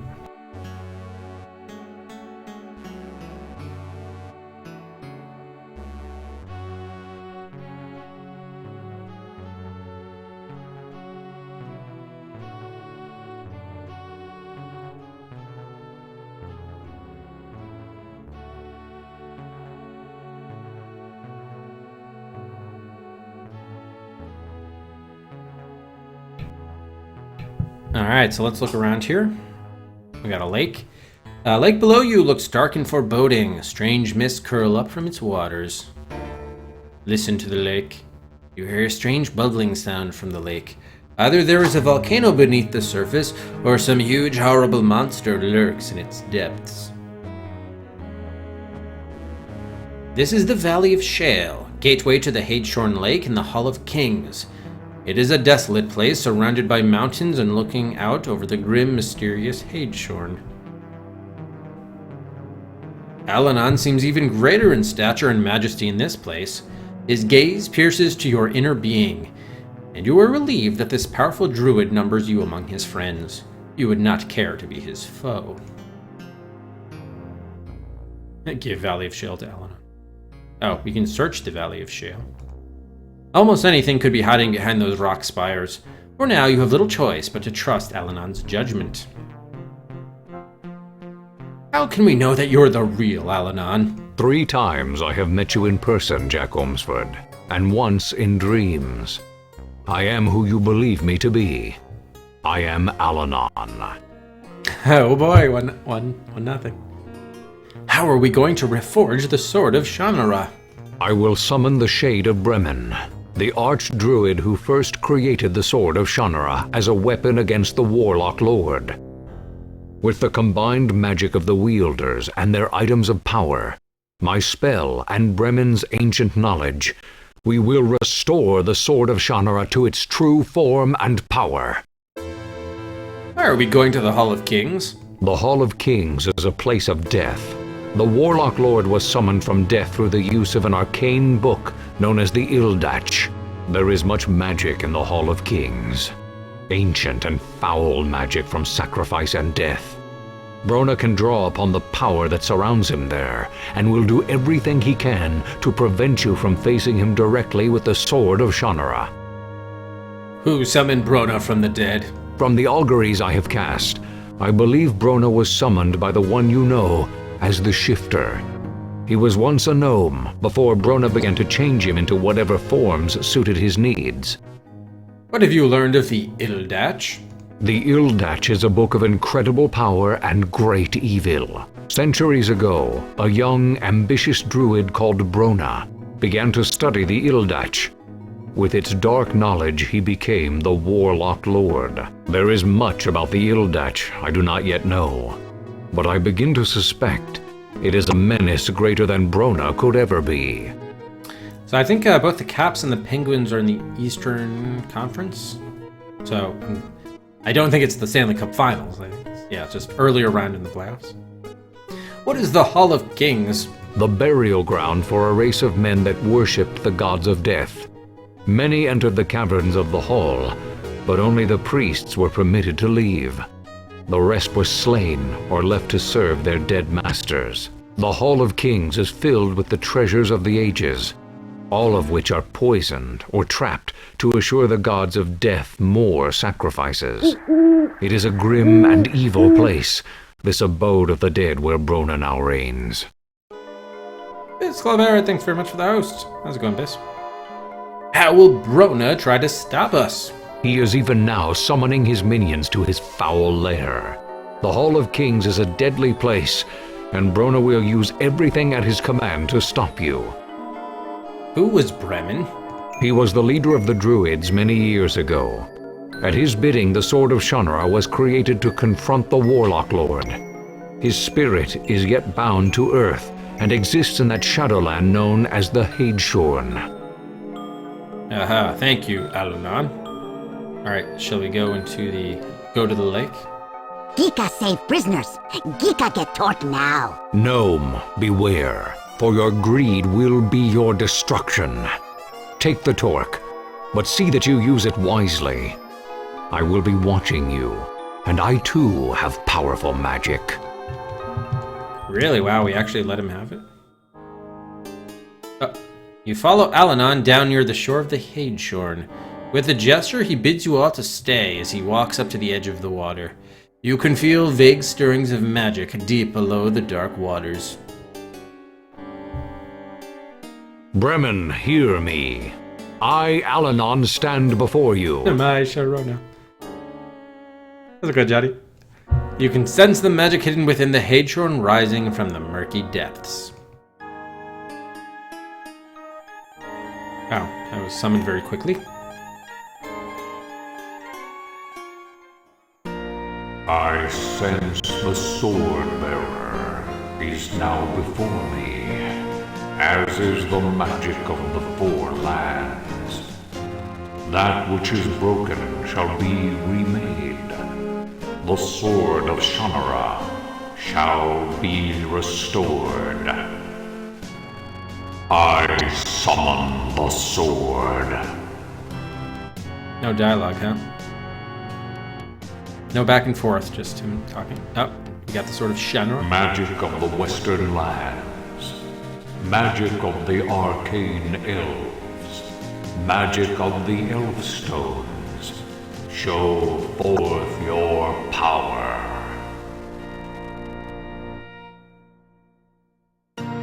Magic of the Northern Lands. Magic of the mighty trolls. Magic of the Black Iris. Show forth your power.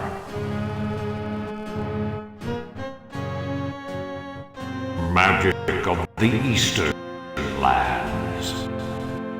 Magic of the stalwart dwarves. Magic of the Hammer of Power. Show forth your power.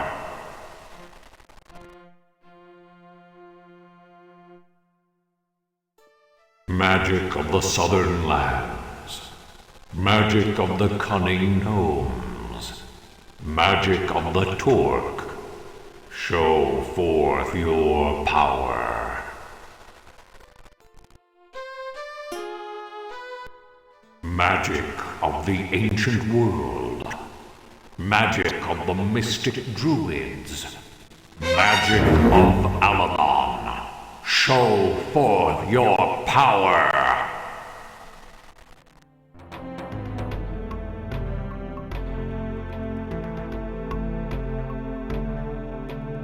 Humans have no magic.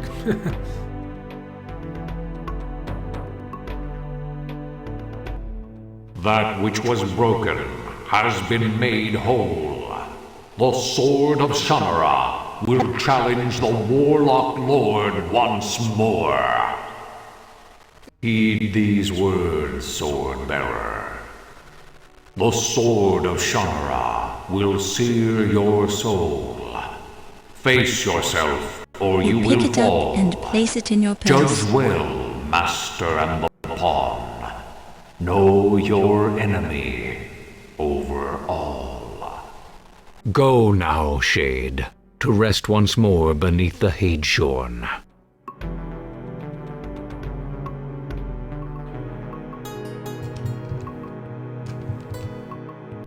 We too must rest now, before we face the dangers that await us in the Hall of Kings.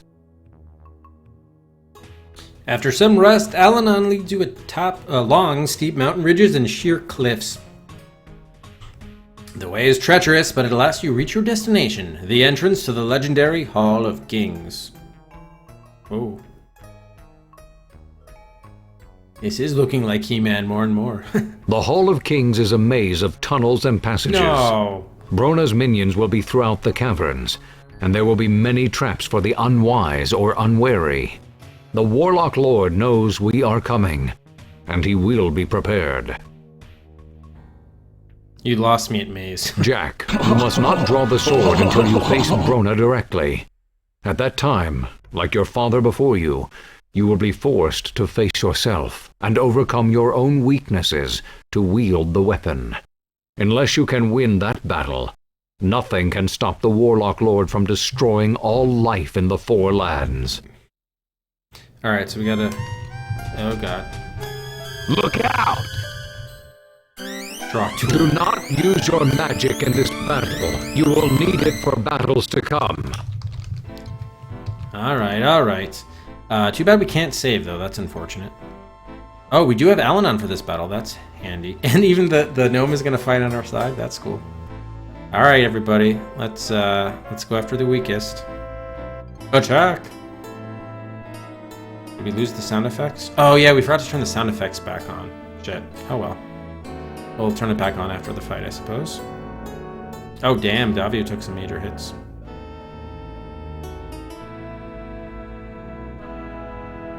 Run away! Run away!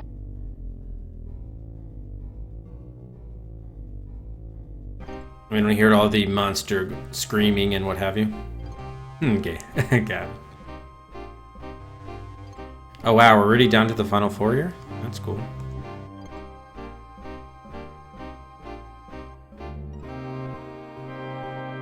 Ready to go? Yeah, whatever. Let's just attack him. I don't think we have to coordinate so much. Alright, down to 2. Down to 1.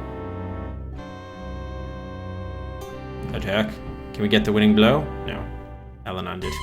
That was only a minor skirmish as this war goes. Allow me to heal you. Thank you, Alanon. Thank you. Monsters come. Can we please An save? army of monsters like the one at the Silver River is approaching from the ridge behind us. Then I must stay here to hold them off. Go now. Enter the Hall of Kings before the monsters trap you in combat.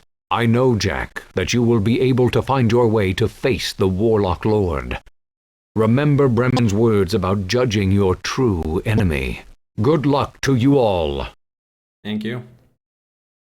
Come on, I just want to save, please. What? He's facing against Brona already? What's going on? Oh my god, we lost the voices. This is sounds, not voices? What the hell? This should be voices. We just heard voices.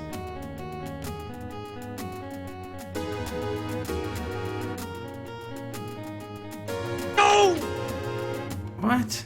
So Alanon was a shifter after all, or you got a new shifter? Yeah, we may have to restore, I don't know.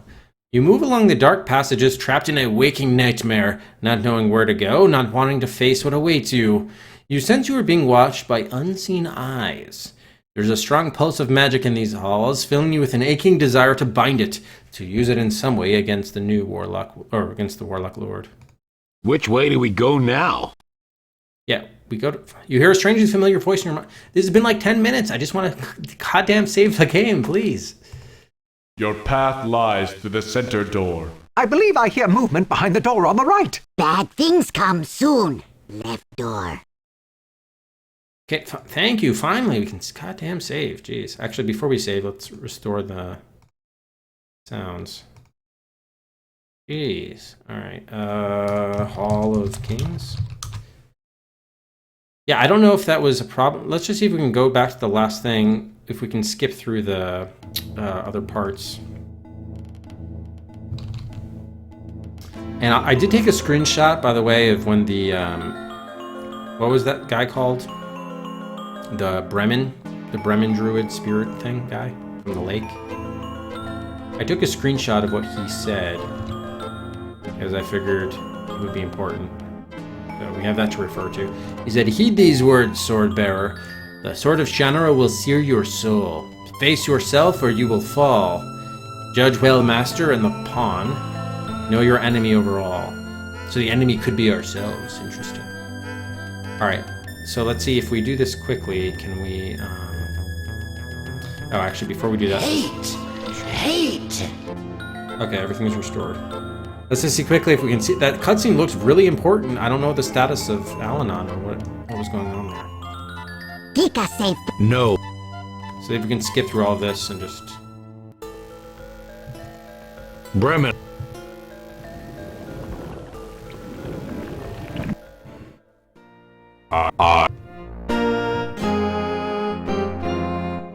Matt.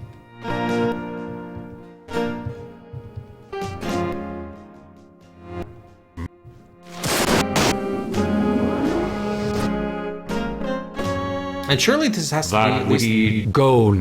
I'm wondering if this was Area 9. I just didn't put it in the journal. Because you would think Hall of Kings would be the final area. We too must rest. Can someone look on like a walkthrough, see if the Hall of Kings is Area 9 or Area 10? We're gonna have to fight this battle again, but it's probably worth it. The Hall of Kings. Jack, Look out! Do not use your magic.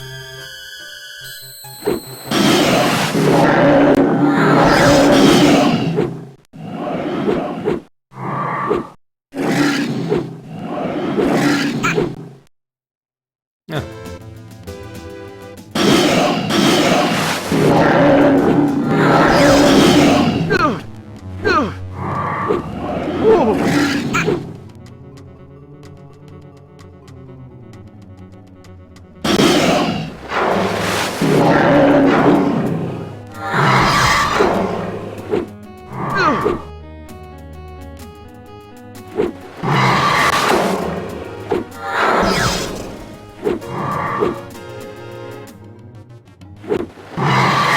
I can never get the winning blow. That was only a minor battle. skirmish. And I know. Good luck. Can we get audio on this or not? It's such a weird scene. I thought he was fighting. They have entered the Hall of Kings, Master. I thought he died. Shapeshifter. I know, fool! This time, you will not fail me. You must destroy Omsford, or you will die. I understand, Master. To aid you, I give you the crystal diadem. Use it wisely. Thank you, Master. I'm Batman. Kill them, Shifter. Kill them all! The crystal diadem, huh? I thought we threw him over the edge of the canyon into the ravine. Now he's some weird gargoyle-looking creature. Fool! Alright, watching by unseen eyes, strong pulse of magic. Which way do we go now? Your path lies through the center door. I believe I hear movement behind the door on the right. Bad things come soon. Left door. Left door. Yeah. Stalagmite, look. Bizarre stalagmites poke up from chamber floor. Alright, the white marble statues depict royalty from a long ago era. These statues' heads have long since crumbled to dust. Now let's look at our journal. What area is this? Okay, I guess it must be... Oh, the Valley of Shale is Area 9. So, Hall of Kings must be Area 10, I guess. Yeah, hey, Chorn. Okay. Came to a crossroads and told me to go which way to go. I hope it isn't leading us into a trap, but it's the only guide we have. Okay. Got it. All right, so I guess we are in Area 9. Fair enough. A set of double doors opens to the north. Heavy door on the left. Wall leads to other unknown halls. Oh. Did I just open that door? A heavy door on the right wall leads to other unknown halls. Suddenly, one of the side doors bursts open. One of Brona's foul minions rushes into the chamber. There's only one? Alright.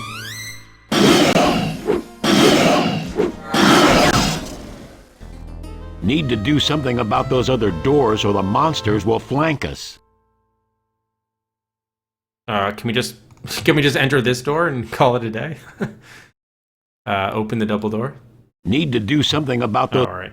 So we got to close these doors first. Got it. Can we... well, we don't need to listen to it. Let's open the door. That'll help us.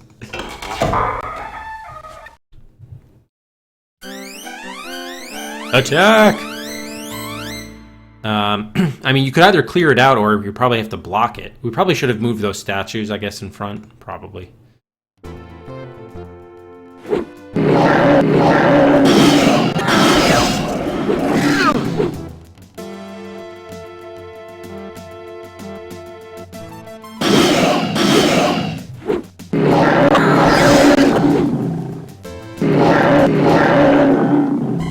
I think that more creatures are coming from that direction. Shut the door, then. I don't think that was the right way to go, somehow. All right, fair enough. All right, so let's... can we push these statues? Yes.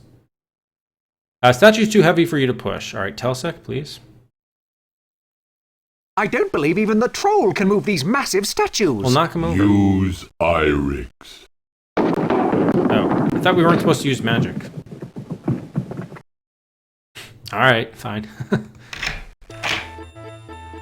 You travel down the passageways until the corridor opens up and ends with the huge doors blocking your path.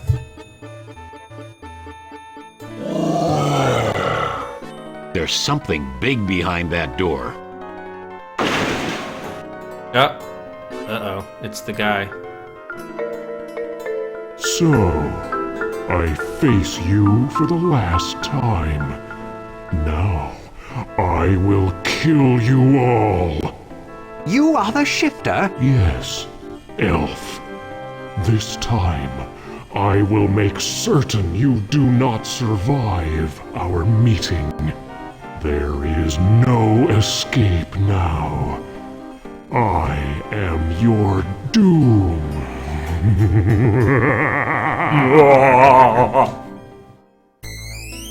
Alright, so before we do that, I guess we'll just do a call for, let's actually pause. If anyone wants to do any buys, now is the time. We might have a chance of beating the game tonight, actually. We're on Area 9, and it's just mostly combat. Area 10 could be the, Hall of Kings.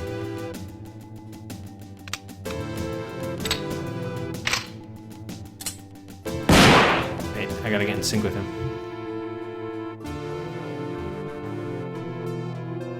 Okay.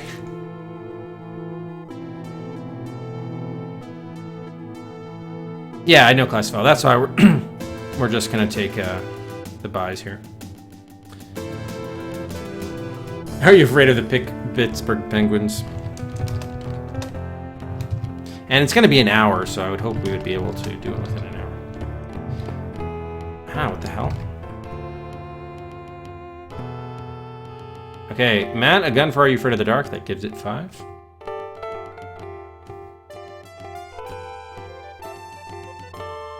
No, there was no good. I mean, there was no betrayal. That was just a shapeshifter who was pretending to be the good guy Al-Anon, but wasn't actually Al-Anon. Okay, so that's it. We're gonna free. That'll be the last spy. Yeah, I'm a pretty big baseball fan, but there was like a year or two where I followed hockey in the mid-90s, but that was basically it. I haven't really paid attention at all to hockey since then. Lester with 3 buys for Batman. 3 slots. News out of Mario's Time Machine, Alien Incident, and Dragon Sphere to V21.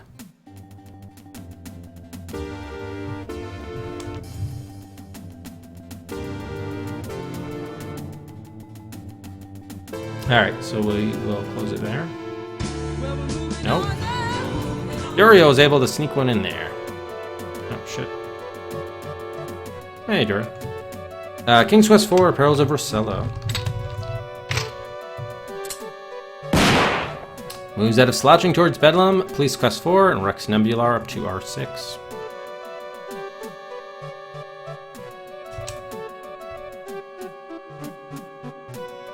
And Rex, 3 more guns for Are You Afraid of the Dark? That gives it 8.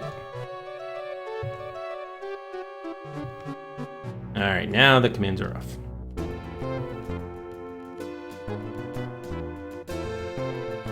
Thank you, everybody, for the buys. Yeah, doing well. I'm hoping we can get to the showdown tonight, especially since this will be the last stream for the next 10 days or so. So I'm hoping we can, you know, nicely end it and then start fresh with the new game next Thursday, which should be when the next stream takes place. I do wonder whether Rufus likes hockey. It's a good question. Alright, so I think we were told not to use magic by Al-Anon for some reason in these fights, so we'll at least the first time here try to fight the shifter. Again, I thought the shifter was knocked over the edge and died to his death, unless he can fly, but he wasn't in Al-Anon's... he was in Al-Anon's form. I don't know how he could have survived that fall. But anyway. Yes, Matt, yes. I am looking forward to kind of driving in the desert. That'll be kind of fun. I'm looking forward to that. Alright, let's resume. So let's just try to play this straight up, and if we die in this fight, then we'll try combat magic later, but let's just try to do it straight up. Attack the weakest. Well, actually, there's only one enemy, so just attack. I mean, there's really not much to it other than that. Oh god, we didn't even so much as dent him. Holy shit. Did he just attack like 5 times against Telsik? So, that doesn't seem like attacking did absolutely nothing. Can we retreat? Let's see if it's an option. Shella's murderer is in front of you, and you will not let him escape from your fury this time. Oh. Geez, someone... looks like Gika got him for a little bit. Jeez, but basically Telsik is dead. I don't know if we can have... I don't think you're supposed to use magic, but... Okay, Gika doesn't even have any... magic. Well, here. No, don't attack. I want to use Telsik to defend himself. Yeah. I think that's the first time all game that Brendel's taken hits in combat. Does Davio have... Okay, Davio does have elf stones, but I don't think he's allowed to use them. Oh, we'll try it. Why not? Because otherwise I don't think we're going to win the fight. Actually, you know what? Let's just play it straight up. Let's just see. If we can... I mean, we barely took... We got like 2 little nicks on him. Actually, yeah. Alright, Davio, use the elf stones. This time, Shifter, you will not get away. This time, Elf, you will truly die. This I swear. I don't think he attacked him. What the hell? Alright. Back. Oh, there he is. Yeah, goodbye. That did kill him. What manner of magic was that? I have healed my wounds, Aww. Elf. Now, you are powerless, and I shall destroy you all!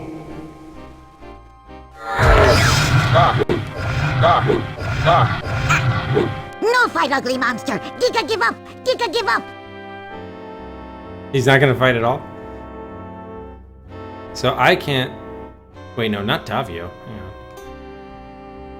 Orders Gika. No, not Davio. Dude, fuck. What if I had them defend? I'm only allowed to order... Something is messed up here, but anyway. Alright, let's just take the death and then try again. I must use the elf stones again.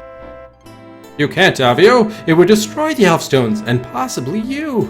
If I do not, Jack Olmsford, this battle is lost. There is no choice. Ugh.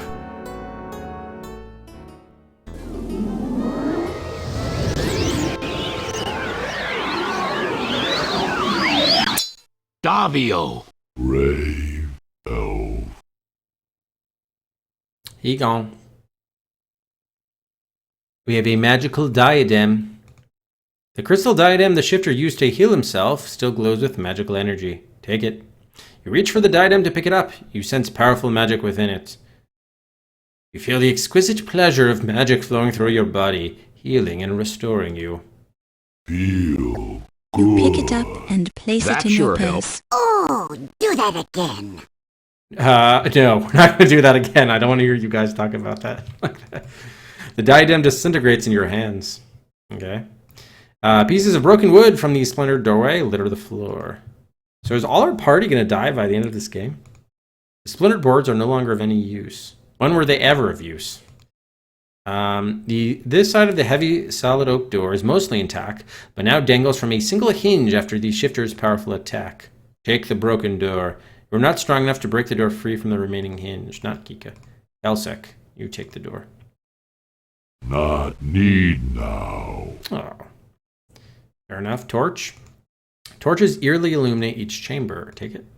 This torch seems to be part of the stone wall. Torch. Touch. Although light comes from the torch, there is no heat to it. There's no give to the torch. The torch apparently burns with a magical light. There is no way to extinguish it. Just want to make sure it's the same one on the right side.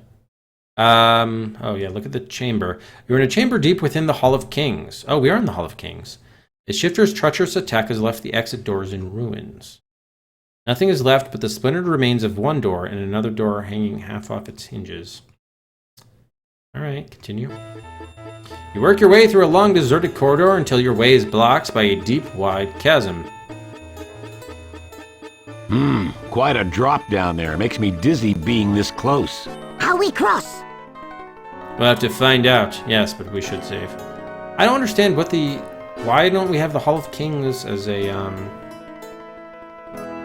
Are we in Area 10 or not? I don't know why I'm fixating this, but now it's just Valley of Shale. So this is still Area 9, I guess. Davio is now dead. He sacrificed himself for us by using the elf stones twice. He destroyed the shifter. See, why do we even have that combat sequence if there was only one way for it to go? Like, regardless of whether the other characters fell in the combat, Davio is still going to sacrifice himself. I mean, I guess we could have tried to have used... No, we didn't even have the option of using the Sword of Shannara. So I don't get what the point of that really was. By the way, we never looked at the reforged sword. It glows with the magic of truth. Its blade is a solid gleaming shaft that shows no sign of having ever been broken. The south ledge of the pit leads back the way you came. You can't see a bottom to the chasm. Just looking down into it makes you dizzy. The north ledge of the pit leads to new and unknown areas of the Hall of Kings. It's another door in the seemingly endless series of doors within these halls. We're gonna have to cross the chasm. Okay, it's probably the same torches there.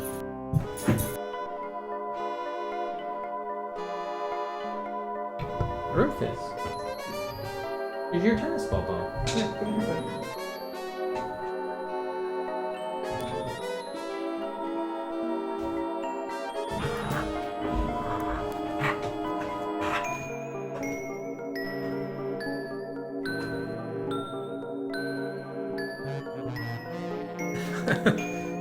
Good boy.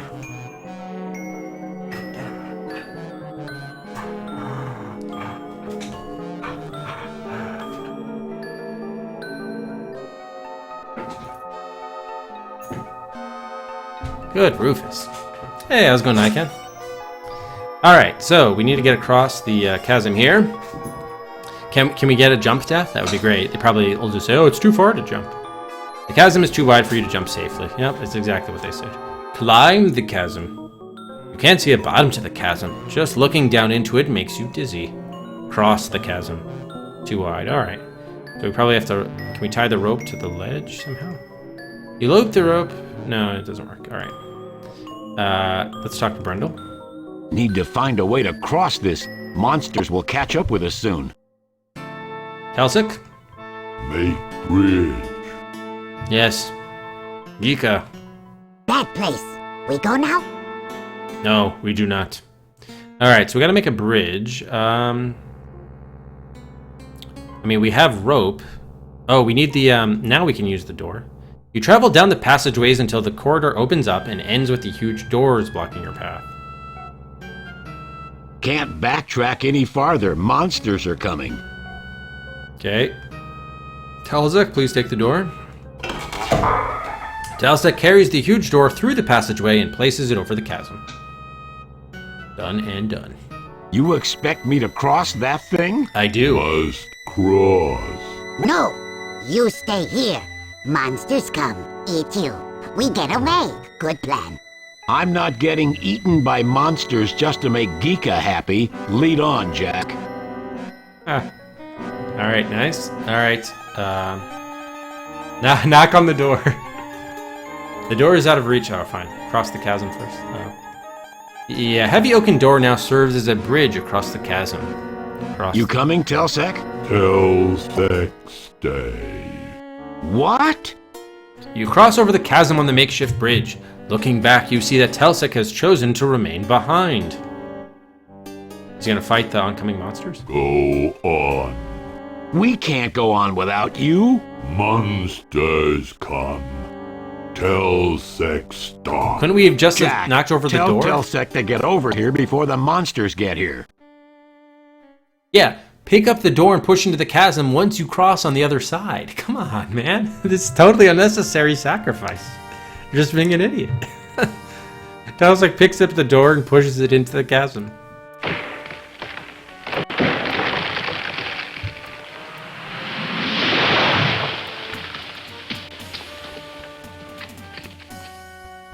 Go now. Telsec stop monsters. Sadly, you watch Telsec go back through the open doorway. Then you leave the area with your remaining companions. You trudge silently onward along the dark passageways. Eventually, you pass through a door leading into a fabulous treasure room. Gold, jewels, and rare fabrics fill the room. Much treasure. Giga rich. Watch out for the traps. Traps? Ugh. A large metal barred cage falls from the ceiling upon the three of you. Traps. Now what? Now we save. That seemed totally unnecessary for him to have stayed behind, Telsec. Alright, let's take a look here. We got the cage bar. The thick iron bars are welded tightly together to form the cage that has you trapped. The cage is extremely heavy and about a 5 feet cube. You were lucky you ducked when it came down. Your head would have been smashed by the fall had you been standing. Tapestries. Yeah, rare fabrics indeed. Your head would have been smashed by standing. Okay. Take a look around. The treasury. This chamber is a treasure trove of riches almost beyond your imagining. The chamber itself is a curiosity in these dark halls. It appears to be a replica of some long-gone noble's counting room. The carefully and attractively arranged treasures are incredibly tempting. The dagger's golden hilt and the gold inlay on its sheath hint at the weapon's value. Can't reach the knife from inside the cage. The large chest is richly furnished. You are curious as to what lies under it. Yeah, but we're not going to be able to do anything from here. Alright, let's just look at everything. Short table has a highly ornate top and intricately carved legs. You wonder what rare liquid this bottle once contained. A full plate armor still gleams after centuries of neglect. It is obviously the armor of a king. This elegant portrait of a warrior in armor probably depicts one of the kings who are entombed in these halls. The huge blade of the pike axe on the wall looks as though only a troll could wield this weapon. This small chest looks like it is designed to hold coins or jewelry. Like so many of the objects in this chamber, the vase looks as though it was formed from purest gold. Since the fireplace is not very practical this far under the earth, this chamber must have been copied from some long-dead king's treasure room. This offering bowl is made from beaten gold. How strange to find an ordinary wooden cup among such incredible treasures. The carpenter's cup? It looks like something an ordinary carpenter might use. Well, there you go. Indiana Jones.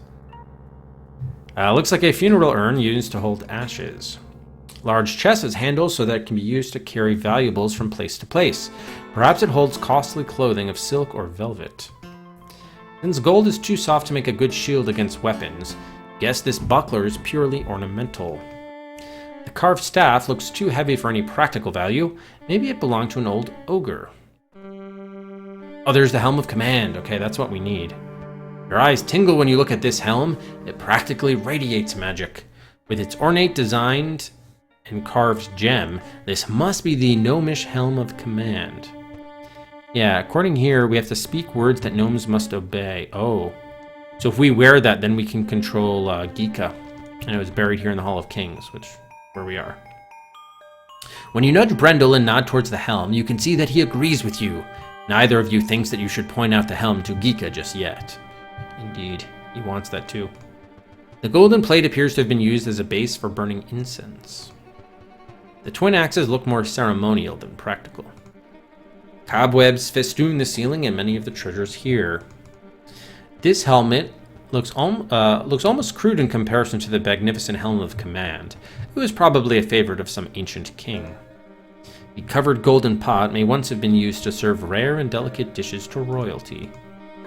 The glass case displays a collection of unusual knives.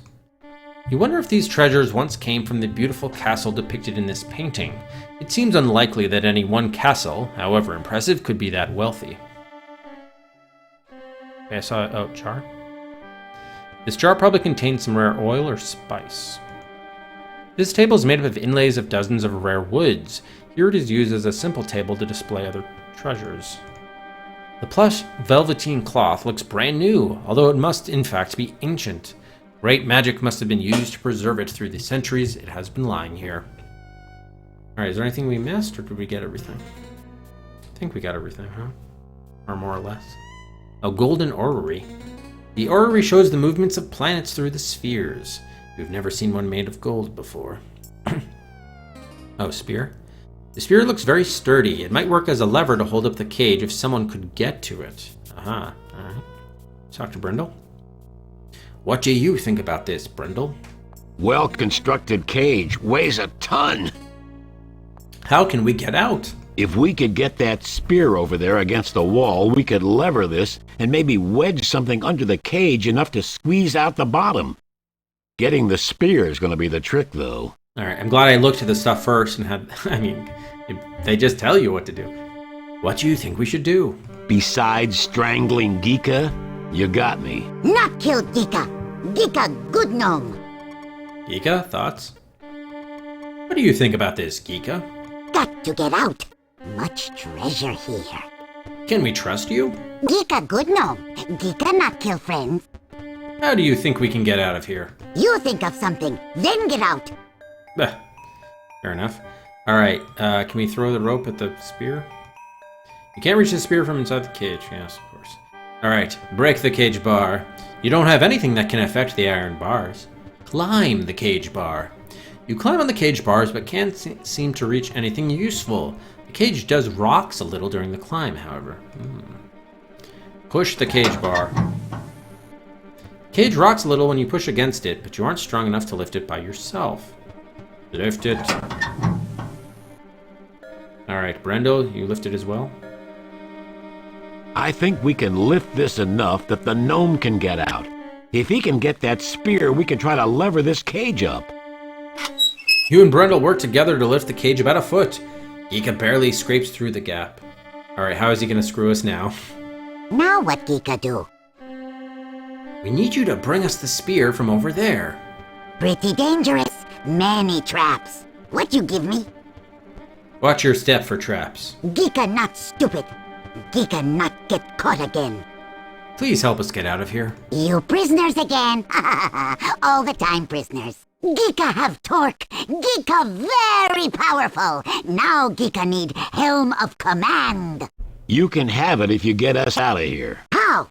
You no have Helm. Maybe you see Helm. Yes!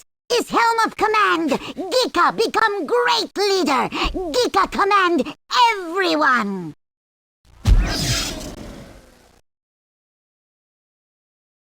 Oh, goodbye, Geeka. It fell through the floor. The falling helm sets off yet another trap, opening a large hole in the floor. Bad way to die, even for a gnome. Bring out your dead! Yeah, he is dead. The falling helm has set off a trap, opening a hole in the floor. The hole looks large enough for you and Brendel to squeeze through it, if only you could reach it. Indeed. Wait, there's a box? Or is there a box? Oh, this box, okay. Brendel, thoughts? Now what do we do? Yeah, pour one out for Geeka, huh? Alright, so can we lift the cage again? You and Brendel can lift the cage by working together, but neither of you can get out that way. Could shove this thing a bit. Yeah, I was gonna push it next. No. Could shove this thing. Alright.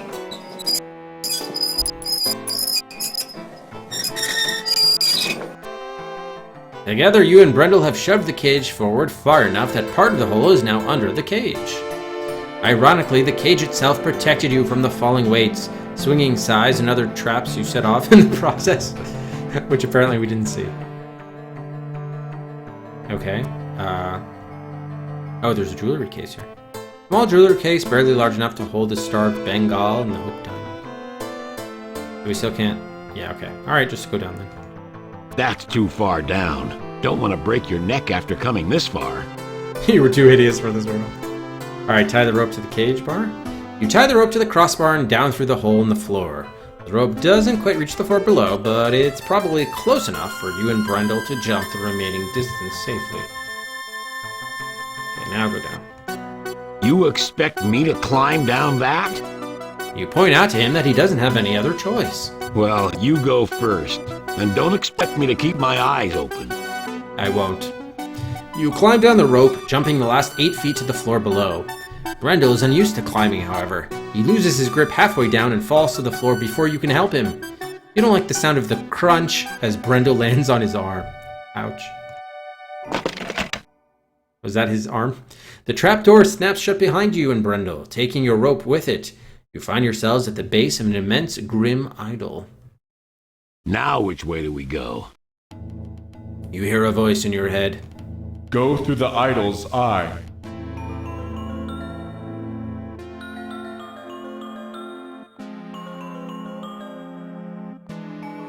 The huge head seems almost alive. The yard-wide eyes seem to stare at you hungrily. Yeah, he didn't turn out to be Gollum after all. That's true. Classic. Alright, let's get another save here. What is that thing called? We'll just say eye statue. Alright, take a look around. The temple, dominated by a huge idol of evil aspect. You could easily stand in one giant claw. Piles of treasure have been brought here as offerings for the monster. Looking closely at the items, you detect a faint glistening. Someone has spread poison on everything. Looks like a cornucopia, a horn of plenty. Jewels spill out from the packed chest. The bottle contains a rare and potent vintage. The golden candlestick gleams. Chest is undoubtedly filled with rare and valuable treasures. Innocent though it may appear, this bronze helmet is probably just as deadly as the one in the treasure chamber above. A tall warrior shield lies in a place of honor among the other offerings. So can you die if you pick up one of these? If it's poisonous? The razor-sharp claws of the idol stretch forth as if waiting to rend and kill. The idol stands on a wide stone pedestal. The idol is gigantic and terrifying. Its spike-studded body looms 100 feet or more above you. Hey, Nantakoto. Yes, I only play retro.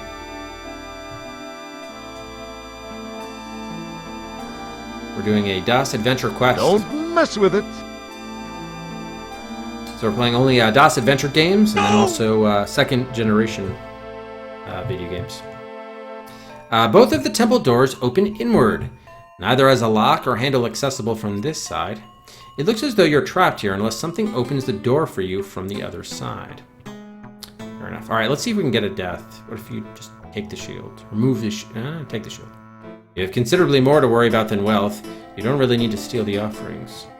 Okay, so you can't even get a death. Take the claw. Who knows? Maybe a 100-foot-tall idol would be just the thing to decorate your living room. But that will have to wait. The idol won't quite fit in your backpack. Climb the idol. You go ahead, Jack. I think my arm's broken. I'll stay here and keep the monsters off your back. With a broken arm. Okay. Good luck. Good luck, Brendel.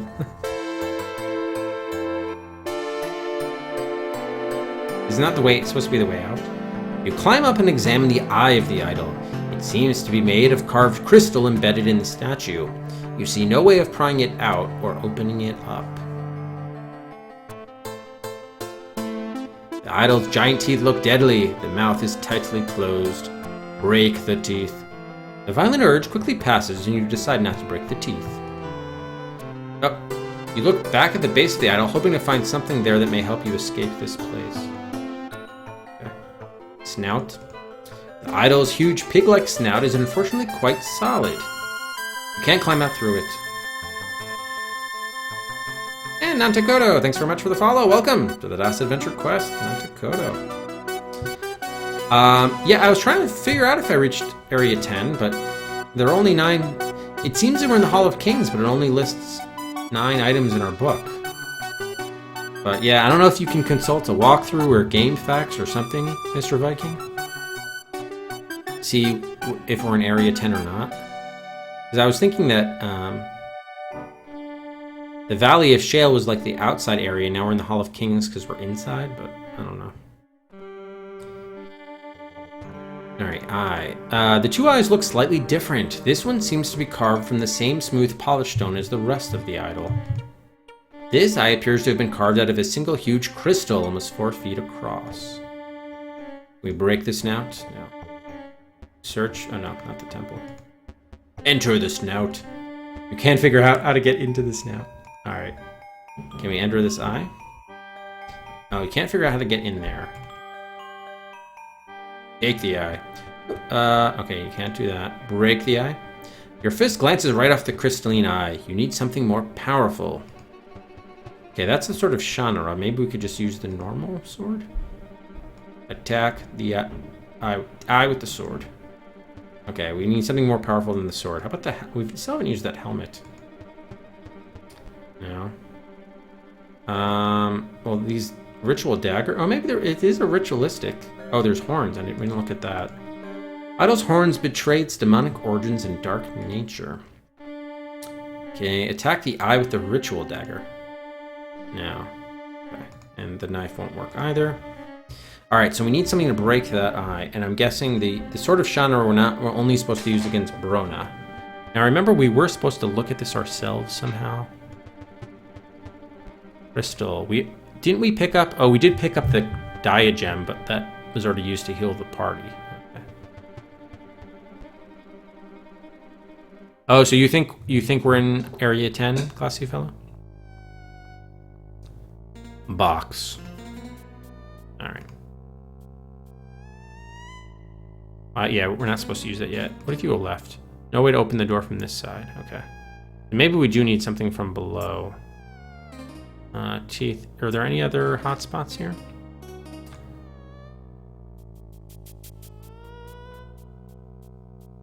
Okay. Wing. The idol couldn't fly on these tiny wings, even if it wasn't made of stone. Or weren't.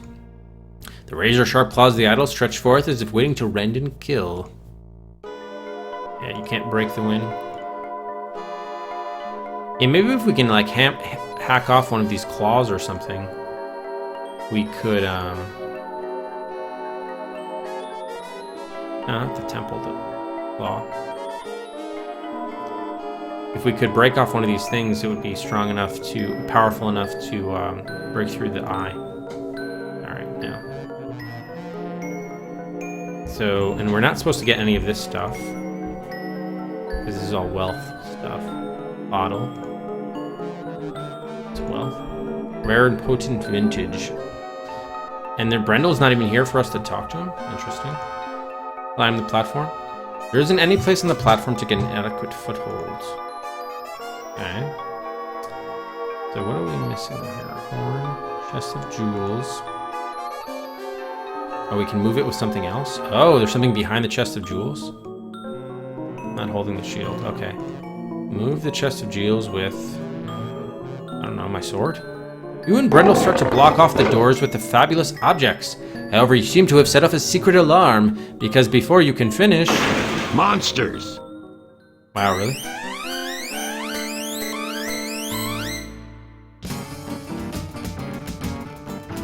Oh, okay. So that... Oh, we are in Area 10. Okay, thanks, Matt. Alright, so we can give out 5 Cedrics for that. So was Area 9 was the Valley of Shale? So that was correct, but... Oops. Alright, so now we're facing the undead zombies again.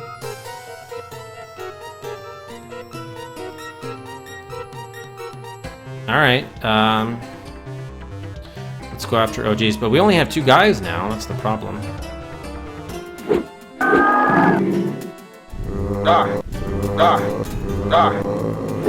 Jeez.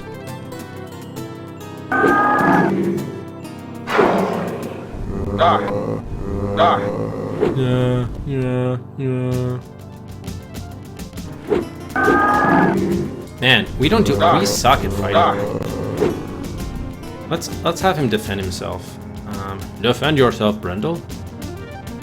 He actually killed somebody. Okay, he still took damage, so he's probably just fucked. Alright, just attack. Hopefully this is the last guy.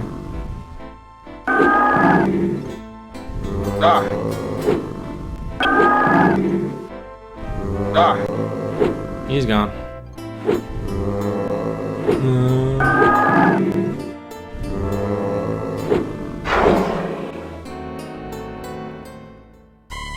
You vanquish the monster, but it gets in one last powerful swipe at Brendel's hurt arm before it goes down.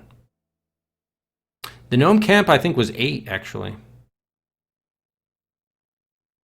Fearing further assaults, you and Brundle quickly block the doors with the piles of treasure, being careful not to touch any of the poisoned items with your hands.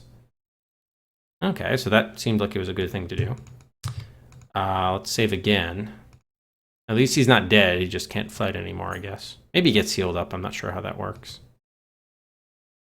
So the gnome camp was Dragon's Teeth, yeah, which is Area 8. Valley of Shale was Area 9. Well, whatever. Doesn't matter too much. Okay.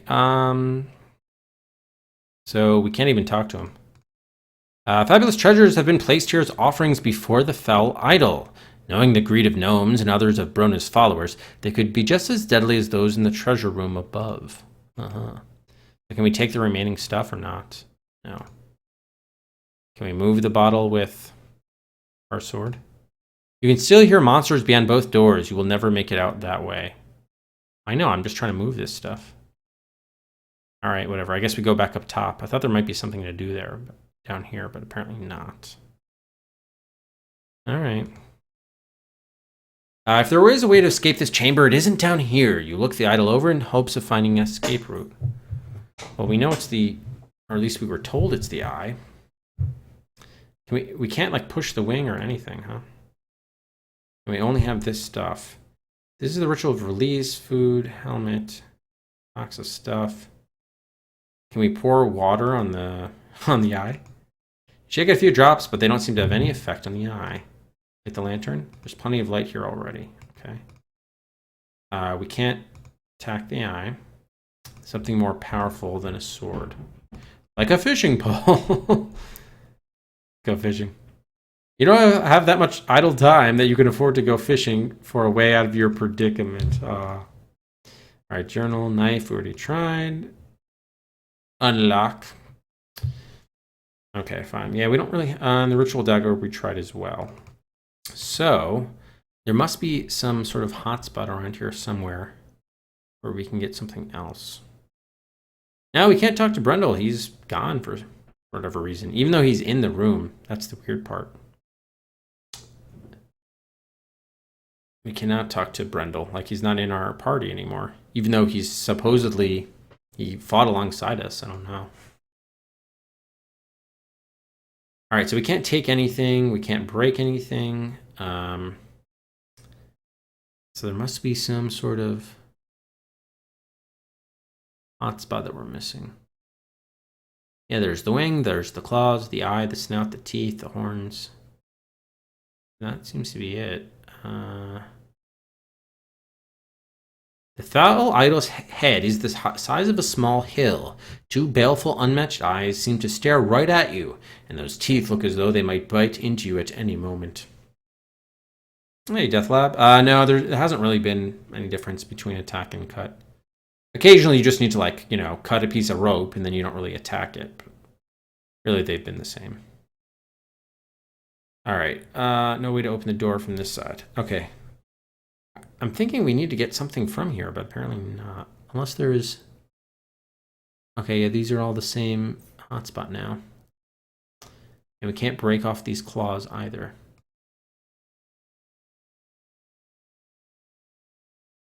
Yeah, it does nothing to harm us. Okay, so we can't do that. And I don't know why the music died all of a sudden. Alright, I mean... We're not supposed to use the sword Shannara, but I suppose we could. Let's just try it. It'll tell us, oh, it's not the right time or something. Show the sword of Shannara to the eye. You're not all surprised when the eye shows no reaction. Draw the sword. You take hold of the hilt of the sword of Shannara. A surge of energy flows up your arm and fills your mind. Your thoughts swirl and darkness surrounds you as you die. You find yourself overwhelmed by darkness. The dark spirits that live in the Hall of Kings sense your helplessness and destroy you utterly. All right, so we did get a sort of Shannara death. That was good to see. All right, so I think maybe since we're a little bit stuck here, we should consult the screenshot that I took. Oh, we got the music back. Nice. I did take a screenshot of the words from the Spirit of the Lake, whatever it was called. Heed these words, Swordbearer. The Sword of Shannara will sear your soul. Face yourself, or you will fall. Judge well, Master, and the Pawn. Know your enemy over all. Doesn't really help us get through this eye. So can we do something with us? E on the eye. No. Your fist, yeah, so you need something more powerful. Put the sword on the eye. You have been entrusted with the care and reforging of the only weapon in the Four Lands that can defeat Brona. You should let it out of your possession only for the most important of reasons. Oh, we're Walking Dead? I didn't know the game had Walking Dead, wow. Well, that explains why we couldn't do anything. Jeez. We gotta go back here, damn. Wow, so we gotta replay from here. Alright. Thank you, everyone. Here, Geeka, you lift the cage bar. He's not strong enough to help you lift the cage. Oh, Liquid Flood! Thanks very much, 2 months! Thank you so much, Liquid Flood! For the support, much appreciated, sir, thank you. Woohoo. Woohoo. Woohoo. Alright, so we gotta do this again. Can we push first? I think we can lift this. Now what Geeka do? You prisoners again. All the time prisoners. Geeka have torque. Geeka very powerful. Now Geeka need Helm of Command. You can have it if you get us out of here. How? You know have Helm. Maybe you see Helm. Yes! Is Helm of Command. Geeka become great leader. Geeka command everyone.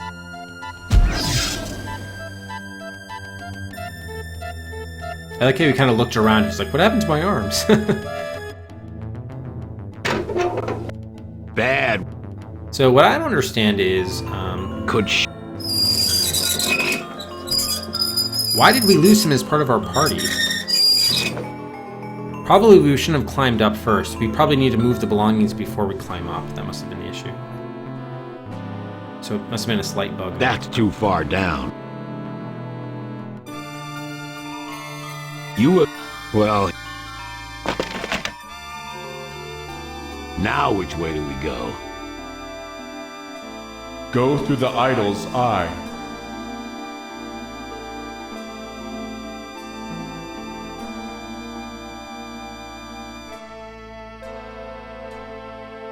Okay, so let's try to resave it here. I think he disappeared though right away, or not? Oh no, he didn't. Okay, cool. Alright, so save again here. So if we try to move this stuff first with the, anything. And now we fight the bottle.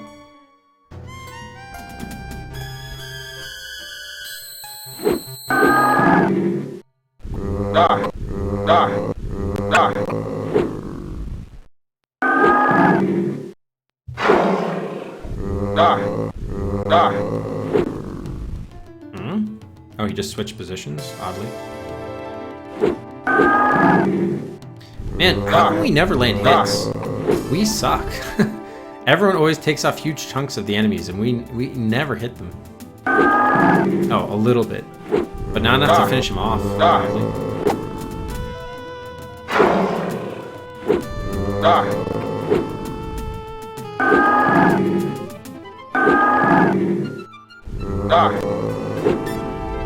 Alright, can we tell Brona to defend yourself?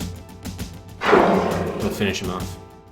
We vanquish the monster, but it gets in one last powerful swipe at Brenda's hurt arm before it goes down. Fearing further assaults, you and Brendel quickly block the doors with the piles of treasure, being careful not to touch any of the poisoned items with your hands. Okay, good. He is still here. Yeah, that was a weird I think that bug happened because we climbed up before we were supposed to have done so, I guess. How are you doing? Been better, but I'll live if the monsters don't eat me. You've got to climb up to the eye. Sorry, Jack, but there's no way I can climb up there in the shape I'm in. Grab onto me and I'll climb up with you. You go up and I'll cover your trail. Come back for me later. Never. I don't think that's a good idea, but we don't have a rope, so unless you want to get a fishing pole, it might be tough. Can we have your stuff? Yeah, can you give me your warhammer? Because we need something more powerful to break the eye. He declines my request. You're not going to give me your wood axe or anything else, too. Okay, damn. Alright, so let's take him for his word and just climb up there. Look at the eye, yada yada, break it. Need something more powerful. Okay, Brendel, talk. No? You go up. Thought we would get a new dialogue option, but I guess not. Okay, I need something more powerful. Brendel, can you give me the hammer, please? Oh, here, Brendel, maybe you can throw your hammer. Throw your warhammer at the eye from down there. If you say so. Nice, thank you. Bam. There you are. Right on target. Okay, there's no new dialogue with him, oddly enough. You go up. Sorry to desert you this way. Take care, Jack. You take out Brona for us all. Farewell and good luck. You go ahead, Jack. I think my arm's broken. I'll stay here and keep the monsters off your back. It seemed like those lines were delivered out of order, but thank you, Brendel. I hope you'll be okay. Can we come back for you later? I hope. We'll see. You climb up the statue and into the eye of the idol. You wave down at Brendel. Brendel smiles and waves his good arm in a gesture of farewell. You hope with all your heart that this is not your last sight of your friend and companion. You travel through this narrow cave passage, crawling most of the way, shivering from more than just the cold. You are all alone. At last you come to a cold, dark chamber that seems strangely familiar, as if it were something once seen in a nightmare. Oh, here's Brona. You find yourself trembling uncontrollably as you approach your enemy. Rufus, this is the creature who brought the world to the brink of destruction 4 times and slaughtered millions of beings in his merciless pursuit of power. This is the Warlock Lord, Brona, Defier of Death, Destroyer of all. You feel a wave of terror freeze your soul as the voice of Brona fills your mind. You dare to face me? Yes, I do. I do dare. Yeah, it was a warhammer thrown by Brendel, Lester, that destroyed the eye. Although terror threatens to overwhelm you, somehow you find yourself slowly moving closer to Brona in the Dark Altar. You are alone and helpless, mortal creature. Bow down before me. Never! You hear another voice in your head. You sense it is coming from the book in front of Brona. Claim your inheritance of magic, Jack. Destroy Brona forever. You continue to walk forward. Now you can smell the fetid odor of death from Brona's wraith-like countenance. If you will not bow, then you will be destroyed.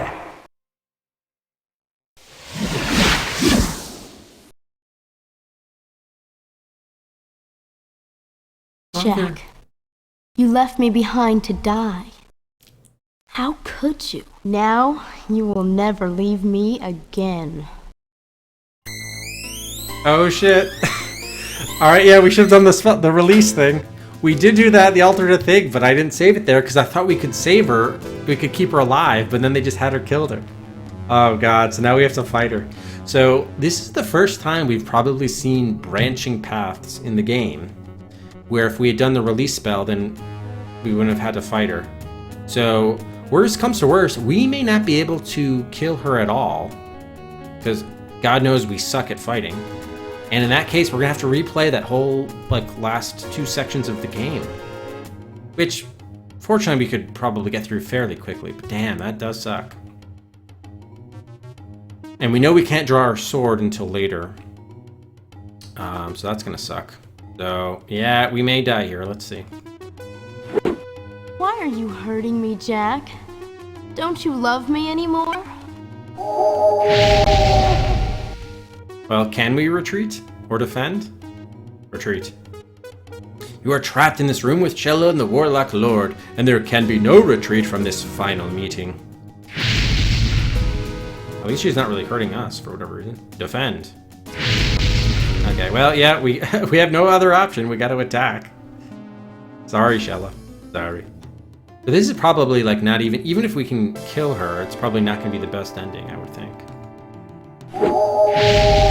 Give up, Jack. It will only be painful for a moment. Then, you'll never feel pain again. See, what I understand is how do they, resuscitate her and use her soul for evil? How often does anyone in this world know the spell of release or whatever, ritual of release for, a permanent death? Something doesn't add up there.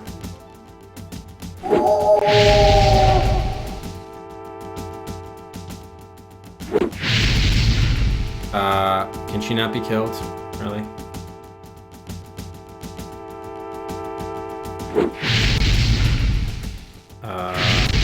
Are we boned? Help?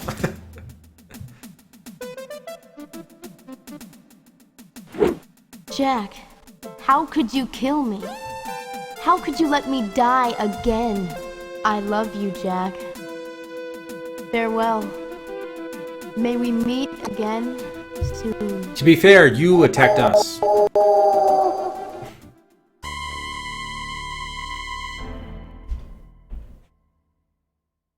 Okay. Let's do a new save here with Brona. You stand face to face with the shade of Brona at the dark altar where evil magic brought him back from the realms of the dead. The red book on the altar shimmers with magical energy. Oh, there's a candle stand. Spidery ironwork candle holders encircle the chamber. Statues of dead kings flank the back of the chamber. The sharp-toothed serpents intertwined along the base of the altar seemed ready to break free at any moment. The dark, grim altar is covered with ancient bloodstains and perhaps a few more recent ones.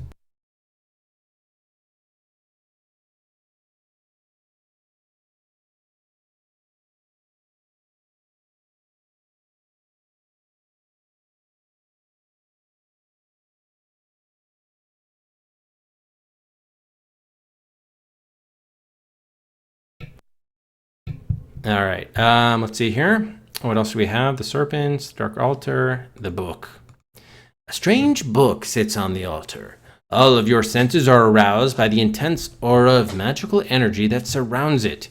You have never seen anything to compare with the power of this book, and you find that you want it badly. So we know we're supposed to use the sword against Brona here, but I'm wondering if there's a way to get an interesting death out of this first. The stone sarcophagus suggests that this place was originally built as a burial chamber.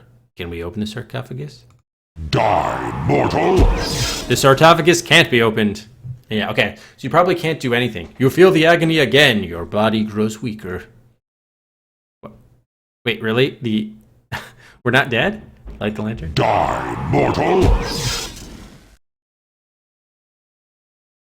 You feel the agony again. Why can't I see anything? Talk to Brona. Die, mortal! He ignores you. It just keeps on shooting shit at us. Can we not die? Brona's spell again tears through you like fire and ice through your soul. Can we look at Brona? Standing before you is the shade of Brona, scourge of the four lands for 1,000 years. Brona seems even more menacing in his new form. I don't know. This might be a bug. I think we're supposed to be able to see this. In any case, we're supposed to use the sword against him, but I'm trying to die, but it's proving difficult. Can we read the book? Die, mortal! Oh, you have to deal with the Shade of Brona first. Ah, you find yourself overwhelmed by darkness. The dark spirits that live in the Hall of Kings sense your helplessness and destroy you utterly. Wow, so they actually give you four actions to take before you actually die. Safety first. All right, back to Brona. All right, so let's just raise the Sword of Shannara. Draw the sword.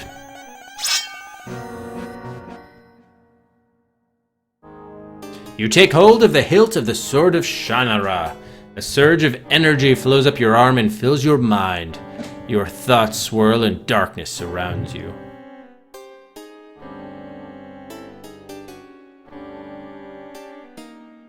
Face yourself.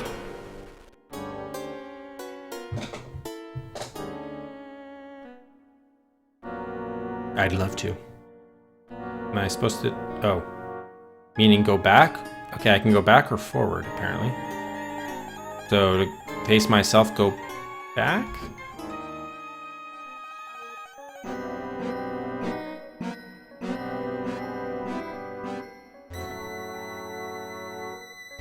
Ooh, interesting. I remember last time we went left in this like feverish dream world. Should we try going right?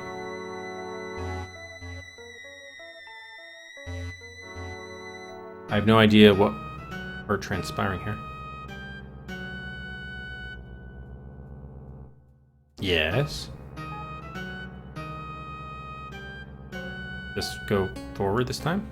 Why did you seek the Sword of Shannara? What is your favorite color? Alright, because I want to be a hero. I was the only one who could do this task. Because you told me to do it. It was my duty. I wanted adventure. Who doesn't want adventure? Well, you did tell us to do it, so that was the reason. Do you always do what you are ordered to do? Yes. It wasn't like you gave me a lot of choice. Depends upon who gives the orders. It depends upon what the orders are. Yes, because I'm trustworthy. Yes, it depends upon the orders. What right have you to pick and choose which orders to obey and which to disregard? Yep. Well, we don't get to answer that one, apparently.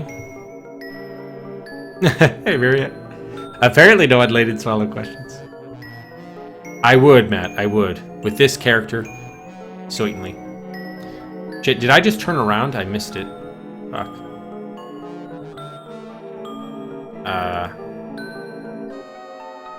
Okay, I'm not sure what we're doing here. Grendel, are you dead? Nope, you're not dead. You left me to die, didn't you? No, you told me to go. I'll come back for you, Brendel. Since you couldn't climb, you told me to leave you. Yeah, I didn't leave you to die, Brendel. I'll come back for you. Don't worry. Don't worry, Brendel. After you face Brona? Do you think you can defeat the Warlock Lord so easily? Face it, you've lost all your friends. You're alone. Yeah, you're certainly singing a different tune now, Brendel. Cheeky bastard. Okay, no, I don't think we did turn around. So maybe we're just supposed to go through all three of these doors? I'm not sure. Which one haven't we been in, hung on? Oh, hey, Rufus, you're coming back. Oh, you wanted to get your ball. Okay, bye, buddy. We were in the one that we went left. I don't know. We have to find ourselves in this maze, I guess. Is this the maze that they were talking about? Telsic. Many dead. We saved more lives than we lost, that's for sure. Too high. Dude, you're the one that, like an idiot, stayed behind. You could have crossed the other side and then put down the door. That was on you, man. Telsic's Eyes tells you that the death of a friend is too high a price to pay for the lives of strangers. Interesting theory. You're getting into quite a moral quandary there, Telsic, right? Yes, quite a moral quandary. So I'm wondering if this is like part of the like bad or not very good ending, because he's referencing that what's her face died, Shelly that I didn't kill, Shella that I didn't use the ritual of release or whatever.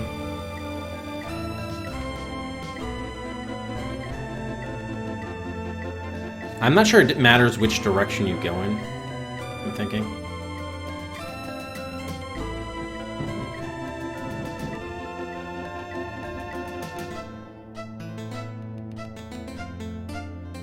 Davio. Friend Jack, why did I have to die? You chose to, man. Yes, you chose to die to save our lives, Davio. You saved us all, except then many of us died after you did that. I suppose there was no other choice, yet I cannot help but regret my death. You too are facing death, Jack. Can you do what must be done, even if death is the price? Soprasata. Okay, can we? Yes, we should be willing to die. Why not? We've come this far.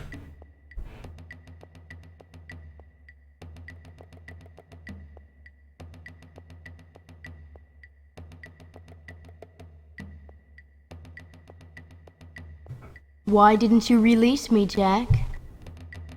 Wasn't enough time. I couldn't bear to see you die. Yeah, I was trying to find... Yeah, true. I was trying to find a way to keep you alive, not let you die.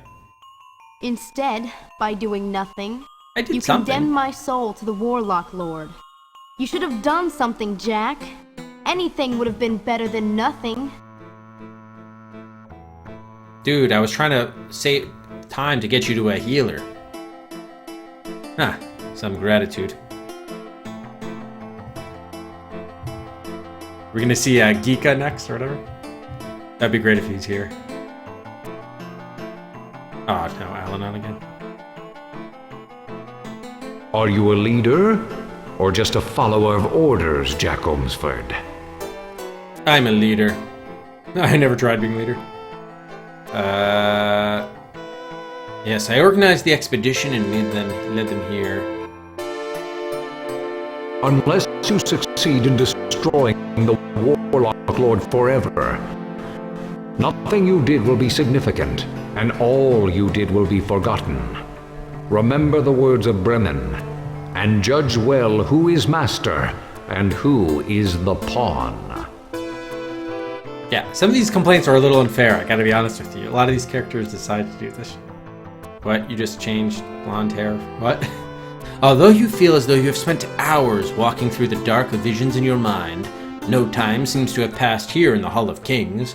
You feel revitalized. The sword of Shannara vibrates in your hands like a living being. We never oh, that was Lay down the ourselves. sword! Jack, embrace your power, destroy the Warlock Lord, and become the most powerful of all!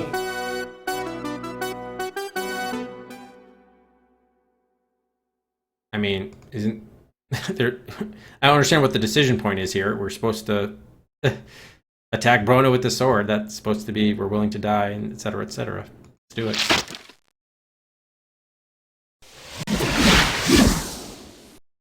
Very good. Now you are the master of shit. magic. You are the new Warlock Lord. You shall serve me well for a very long time. They told us we were supposed to be willing to die. How was I supposed to know what the effects or what the other options were? Centuries pass in darkness and despair as you grow in power and evil under the tutelage of the Ildach. The four lands become desolate and lifeless as the influence of your magic spreads even wider. If somewhere in the back of your soul you still remember that once you were human, you keep those thoughts deeply buried, for humans are weak and have no magic. Rarely do you recall how you once loved a woman who died to save your life, so that you could face Brona and the Ildach, which is was the book on the altar. Shella is gone, and now there is only the Ildach, your merciless master. I gave over. All right, so that was good, though. I don't mind it. That was another death. So we should restore. The question is, I mean, I guess we have to go through that whole sequence again, but...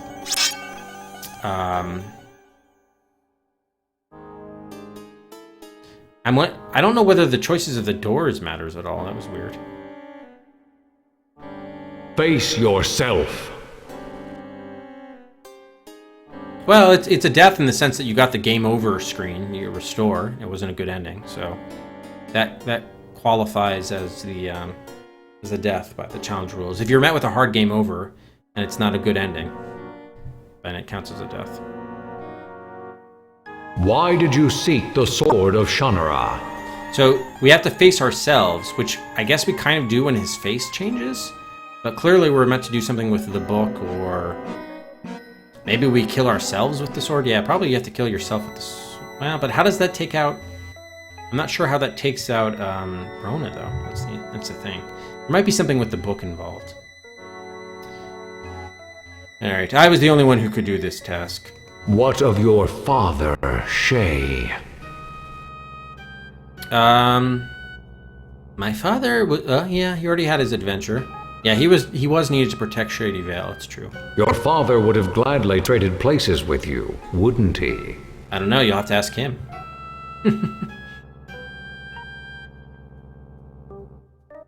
Let's just stick to the left for all the subsequent moves here. I don't know whether it matters. Vader. Yeah, it doesn't look like it's gonna matter. You left me after you faced Brona? Yeah. Alright, so yeah, we'll see if we can power through this.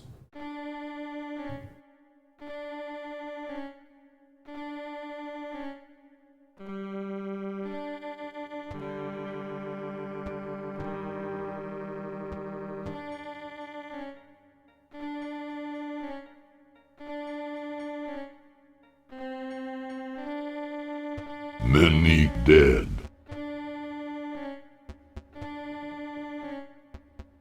Bad thing.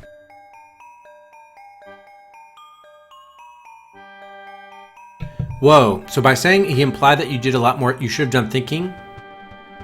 Is he suggesting, like, is there a way to have gotten to the ending with all of the party intact?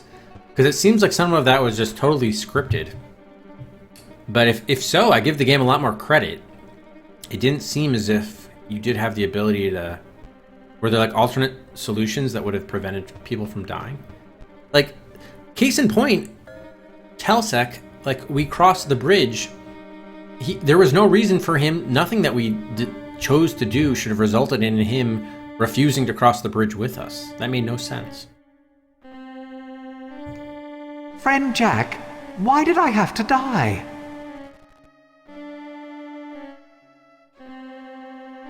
Yeah, Shifter would have destroyed us if you hadn't used the Elf Stones again. I had the only weapon that would harm the Shifter, just as you have the only weapon against the Warlock Lord. But if you use it against him, you will be as doomed as I. As we found out. Can you not find a better way to end this madness? Hey, Walter. So I think that's why they're saying, know the Master and the Pawn. The Master is the Ildach and the Pawn is Brona. So you're supposed to then, I guess, destroy the book with the sword.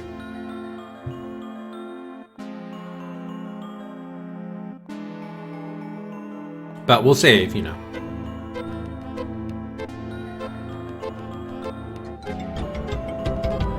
Oh, Morgan! 9 months at tier 3. Thank you so much, Morgan. Very generous. Thank you so much, Morgan, for the continued support. How's it going, Morgan? Why didn't you release me, Jack? Yeah, I was trying to find a kid. Yeah. Well, at the time I didn't know what to do. I was trying to keep you alive, but it didn't work out. Instead, by doing nothing, you condemned my soul to the Warlock Lord. You should have done something, Jack. Anything would have been better than nothing.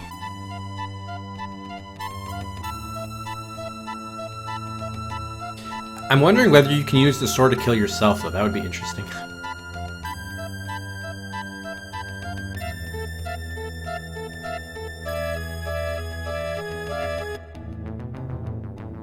And it really sucks that we don't get Geeka in here. That would be very entertaining. Ah, that's true. Yes, thank you, Classy Fellow. That's true. It is a sub-only raffle tonight. First of the month. Jack Omsford, do you believe you are a hero? Oh, a different question this time. Yes, Elena, no matter what happens now, I did what I had to do. I made a difference in this world. I don't know, Helenon. It seems that all I do is doomed to... Well, I wouldn't be that morbid about it. I won't be a hero unless I destroy Brona. Yes, it doesn't matter whether or not I'm a hero. It only matters what I do. Now you know what your father meant about being a hero. You have yet to face the final encounter, and there you must judge for yourself the foe you must confront. So is it ourselves or is it the book?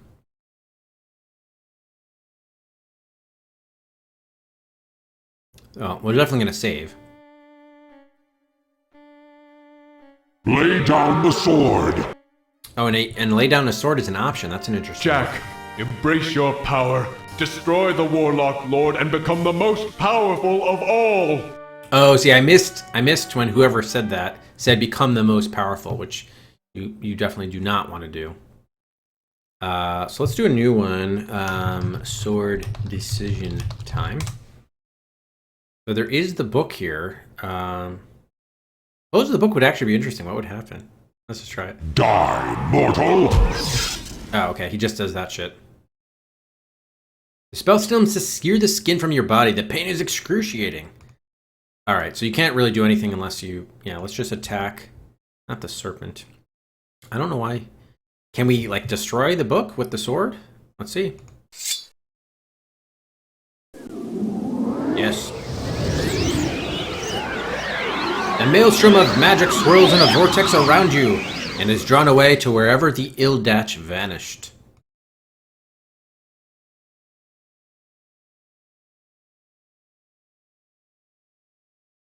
What is wrong? My magic, it is gone! No! I will not die again! I cannot die! I am dead! Oh. You collapse. Something seems to be carrying you through a dark and disturbing nightmare.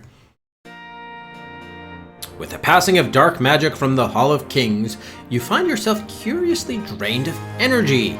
It feels as though a part of your soul has left with the evil book that was the source of Brona's magic. Oh jeez, that doesn't sound good. Fortunately, Brona's destruction is felt by all of his monstrous creatures, and they quickly desert the hall. Alanon finds you as you lie half-conscious beside the foul altar, and you remember little of the long journey that takes you back to Tircis.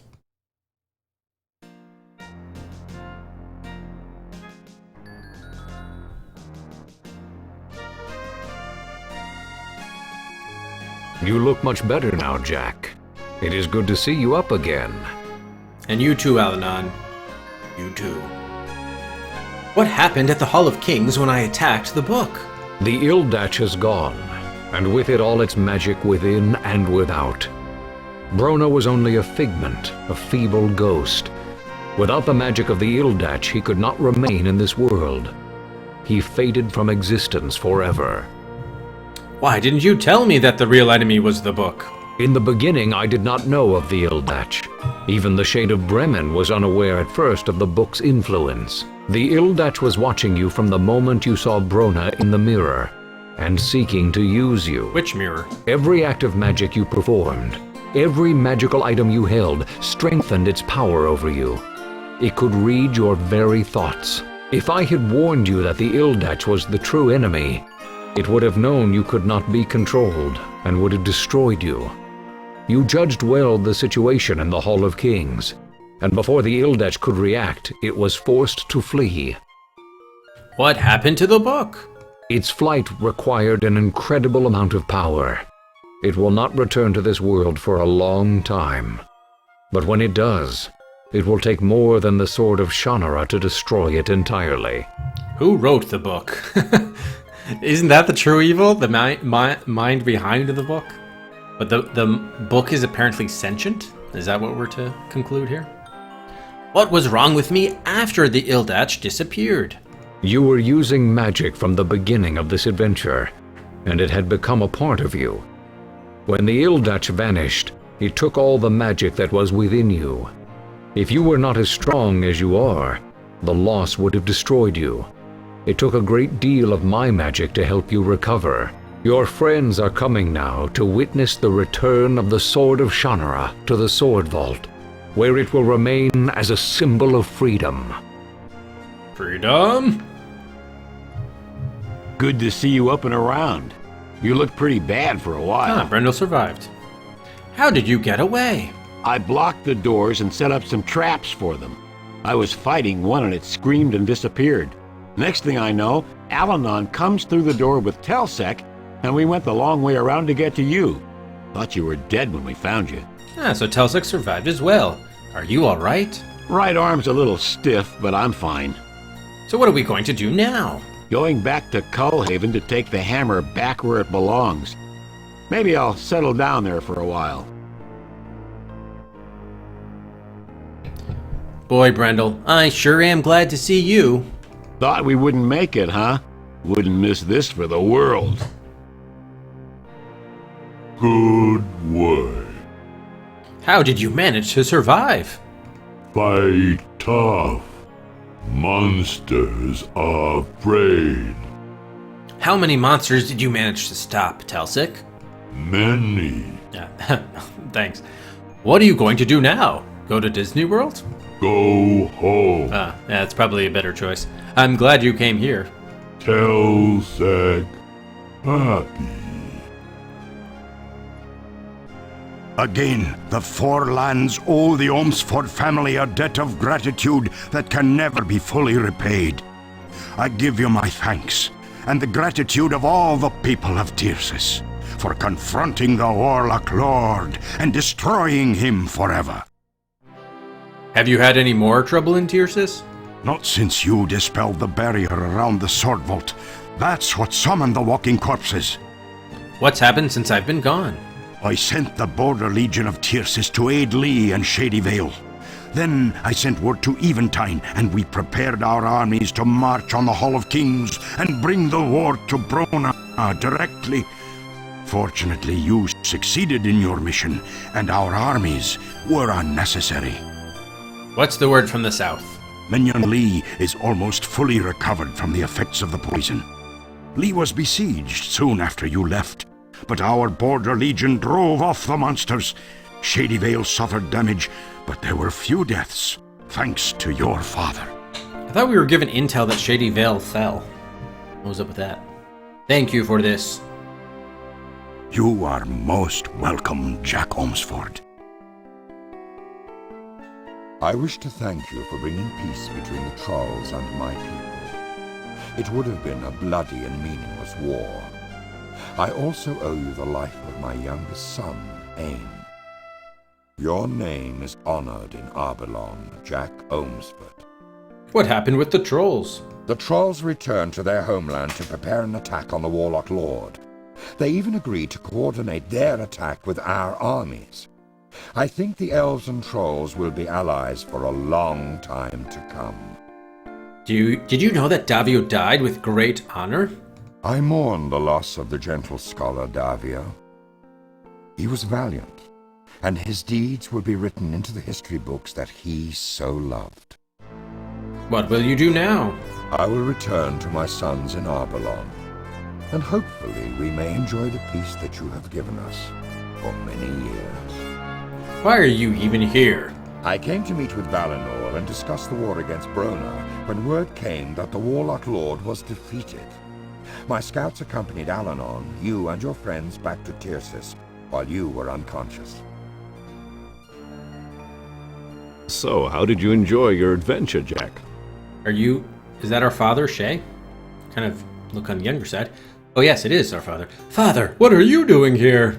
Valinor sent word of what happened to you, and so I came to Tircis as quickly as I could to be sure you were all right. I think I've had enough adventures for right now. Enough to last a lifetime, I hope. May the sword of Shannara never be needed again. Oh, I didn't get to ask the other two Jack, questions. now is the time to place the Sword of Shannara back into its vault. Never. I can't do it. Once more, the Sword of Shannara stands as a symbol of freedom. As the inscription upon the vault says, herein lies the heart and soul of the nations. their right to be free men, their desire to live in peace, their courage to seek out truth. Herein lies the sword of Shannara. You wish that Shella could be here with you. It seems somehow unfair that one so beautiful and full of life should have died so you could complete your quest. You had to stand before her father to tell him the sad news.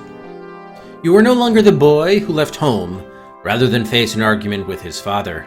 From your first meeting with Alanon, when you started your journey alone, you have grown to become a leader of men.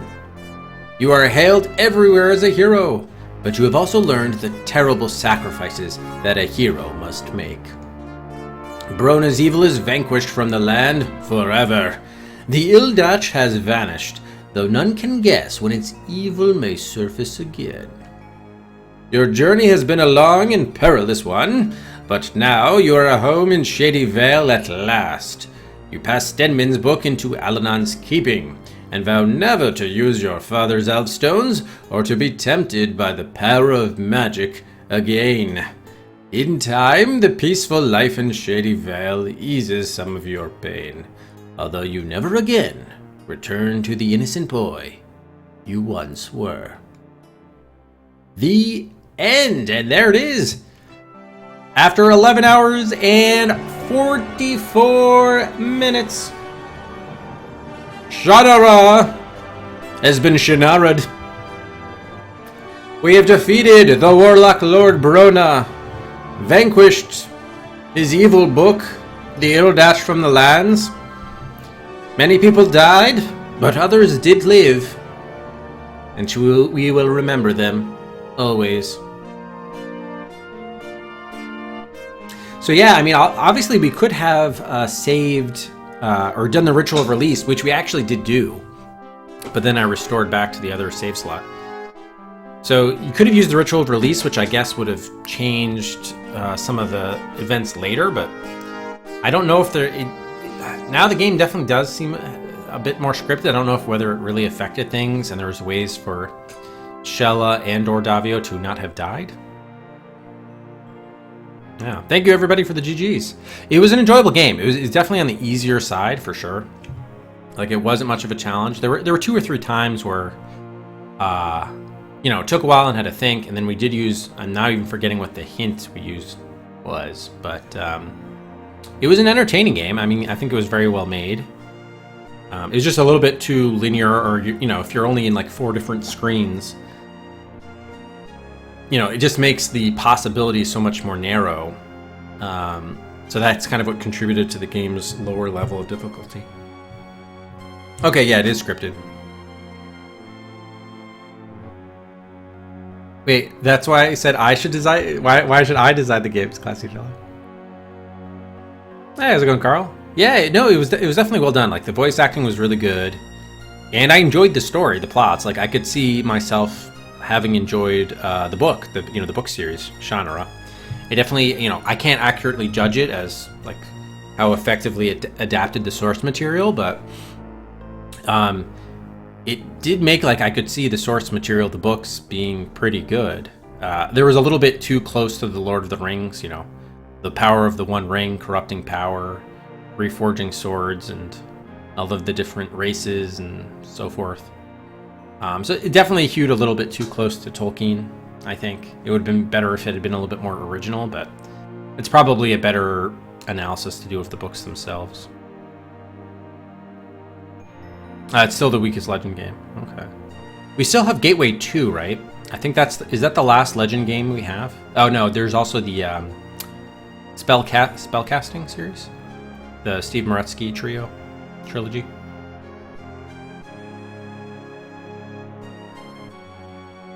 Yeah, spellcasting, yep. Huh, interesting. Wait, takes place in Northwest US and part of Canada. Wow. Oh, is it based on those locations? Let's give a 5 Cedrics here for the end of the game. Is there anything after the end? No. Game over, what now? Okay, that was it, yeah. Oh, spellcasting is challenging and has more issues. Yeah, I think it was like the first games Legend made too, so maybe it took a little bit of time for them to sort of get their bearings, if you will. Alright, so I'm going to say this now because I don't know, as many of you know, the last few sort of post-game raffles and showdowns have been beset by technical problems. So we are going to go to the Hall of Adventure, and that'll be followed by the raffle and the showdown. If we experience a crash or the stream ends or whatever, you know, just stay tuned, stay in chat because I'll give updates there. Hopefully we can get the stream back, or we'll have to do whatever, but just stay tuned there. We're gonna try to go to the Hall of Adventure. Again, I'm in process of migrating to Streamlabs OBS, which from 2nd Gen Journey looks like it's free of technical issues. So hopefully we won't spend too much more time on OBS Classic, but that'll be better. Yeah, it'll be a sub-raffle is upcoming. But anyway, brace yourselves. Let's see if we can survive the stream switch to the Hall of Adventure.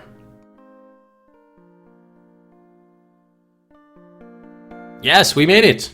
We made it. Okay, so that's one significant milestone, which has been completed. So let's go ahead here.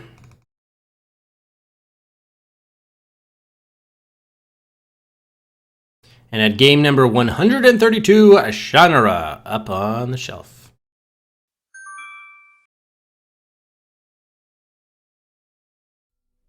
Right after the Lost Files of Sherlock Holmes. Alright, so we're going to go ahead and let's take a look at the time and death guesses, and we'll give out Cedric's for those.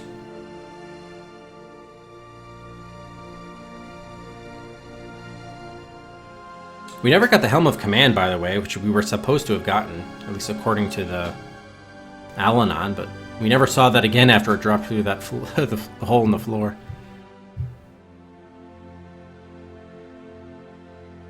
Alright, so the final time was 11 hours and 44 minutes. And look at this, we have a few here that were just kind of right in the mix. A little bit under an hour, but Aardvark is our first winner here. 10:55, he is within the hour, and will take home, was it 25 Cedrics, I believe? Yes, 25. Kind of feels like a while since we did this. Nox, 11:11. Just outside the half hour, but Nox will still take home 25 Cedrics. Old Viking Gamer, 11:25, 19 minutes away. Mr. Viking is within the half hour. 100 Cedrics for Mr. Viking. And then the first, now we go over 12:06 for Noble Works. 22 minutes away. So it turns out Mr. Viking with the closest time guess. Congratulations, Mr. Viking. Noble will also take home 100 Cedrics. Congratulations, Noble.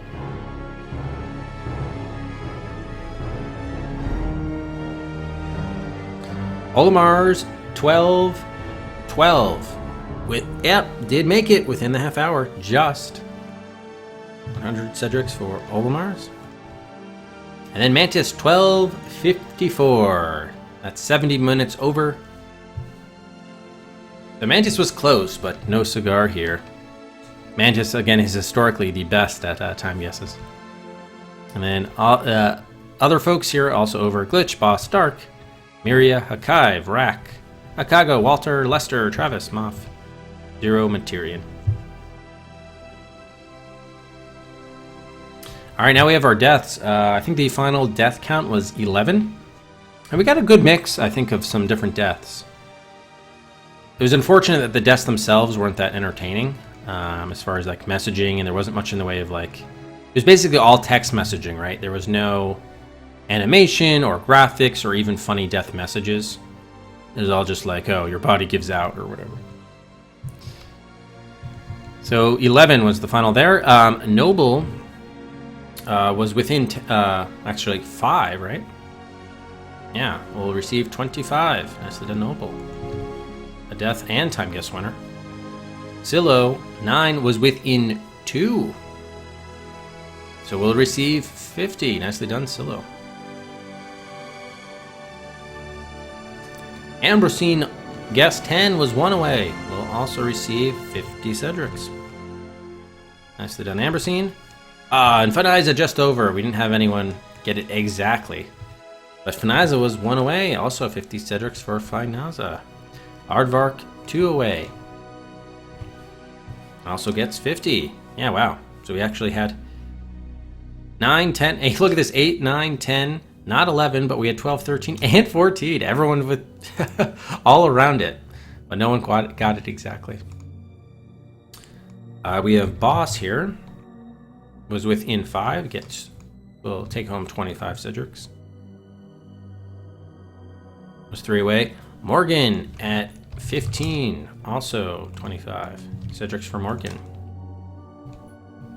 Monastic also 15.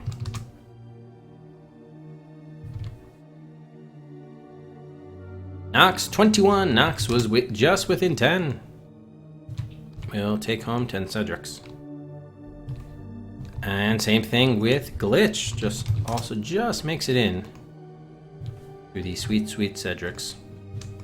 Zero and Olimars, Mr. Viking, Lester, Walter, Mantis, Dark, Hakai, Rack, Moth, Materian, Travis, and Akago were all over. So congrats to all of the time and death guess winners. Once again, Mr. Viking was the closest on time.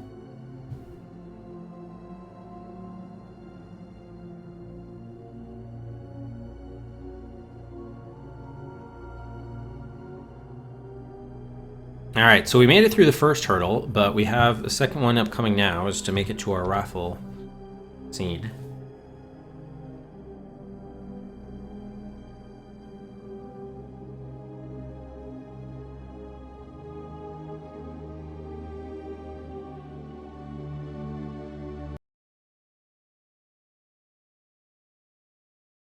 Let's see if we can do it.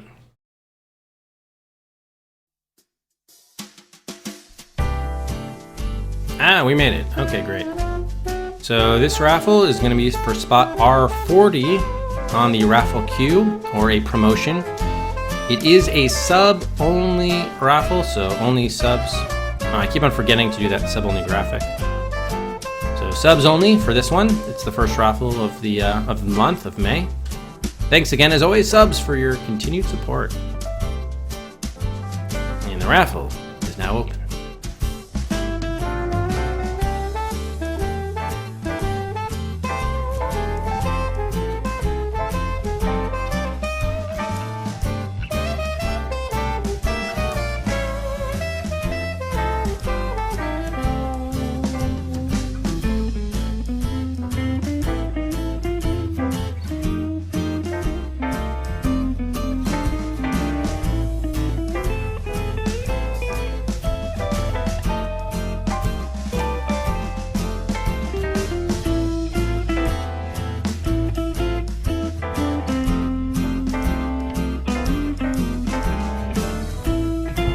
Yeah, shit, my bad. I put the max as 50. Hang on.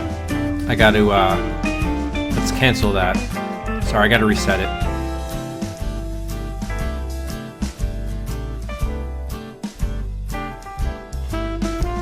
Alright, sorry. How to reopen it? Everyone please re-enter. Yeah, it is a max of 1 ticket, since it's a sub-only raffle. Yeah, no bad, Travis. That was actually my mistake. You read the rules correctly. It did say, in chat, it said 1 to 50. Max is 1. There we go.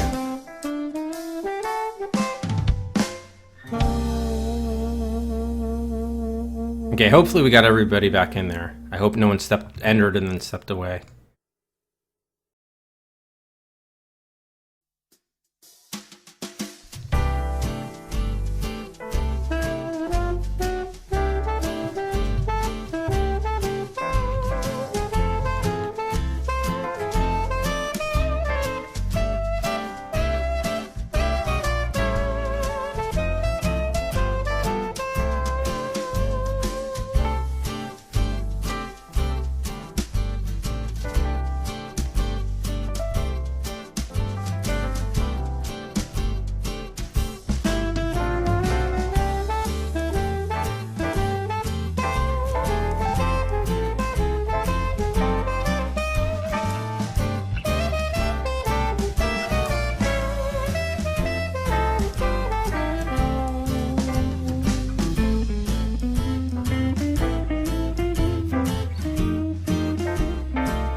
Okay, raffle is now closed.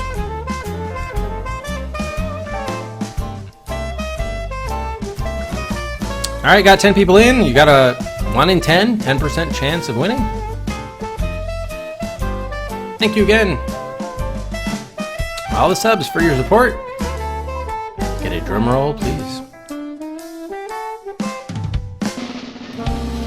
And the winner is Ambrosine. Ambrosine has won the raffle. Raffle win number 5 for Ambrosine. She ties Walter and Mr. Viking for the most raffle wins. 2 raffles in a row. We see 2 5-time winners. Congrats, Ambrosine. Ambrosine previously won, selected game number, or promoted actually I should say, game number 71 Deadline, then later selected game 81 Planetfall, 112 Suspended, so that was 3 Infocom games. She also has Microsoft Adventure on the raffle queue, and now has selected The Pawn. Yeah, wow. Oh, is it a Magnetic Scrolls game? Yeah, I think it's been since game number 12 maybe, which was Fish, since we had a Magnetic Scrolls game. Cool, awesome. Thank you, Ambersine.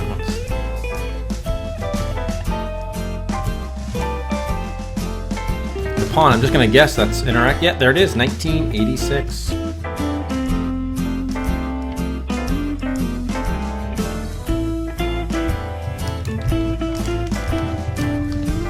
So that'll be on our raffle queue at spot R40.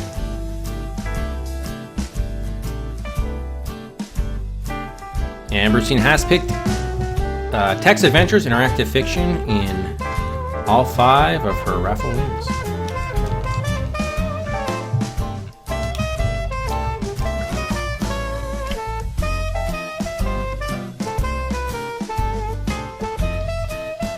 See if we can bring that up.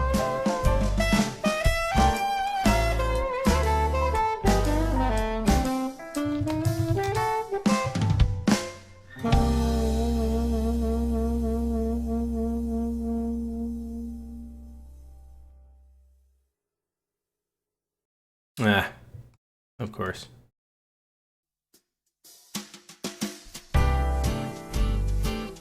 Alright, there we go.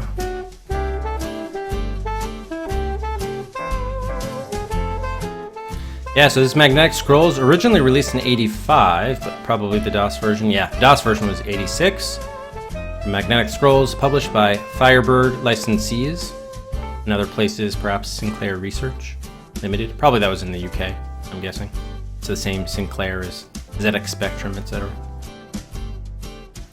The aim of this interactive fiction with graphics is to escape from the land of Karavnia, where strange occurrences are routine.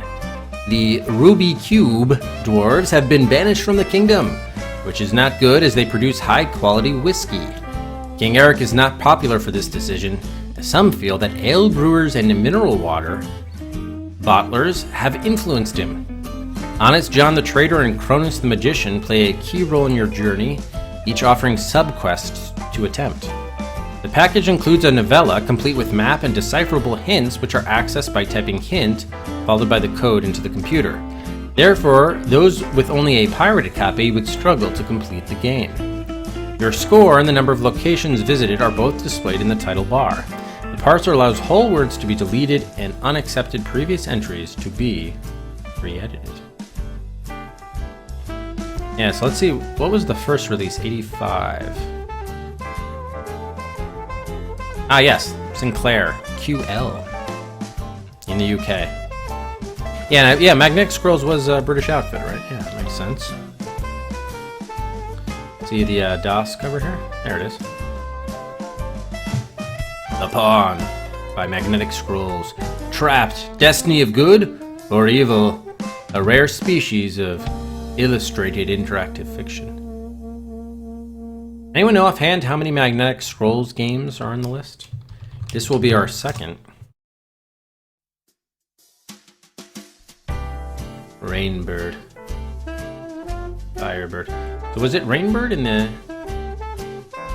US? Any other interesting box arts? No, they look to be all pretty much the same. Cool. Now they did say, remember, this is interactive fiction, but it's with graphics. So actually pretty decent graphics there at that.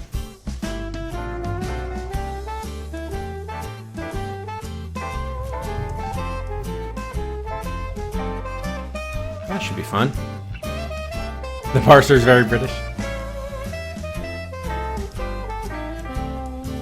Oh, Lotus? Wait, am I mixing that up with Lotus the racing game? Ah, that's neat to look at. Guild of Thieves is a semi-sequel. Neat. Alright, well that'll be fun. So that's now on the raffle queue at spot R40. Thanks again, Ambrosine, for that pick.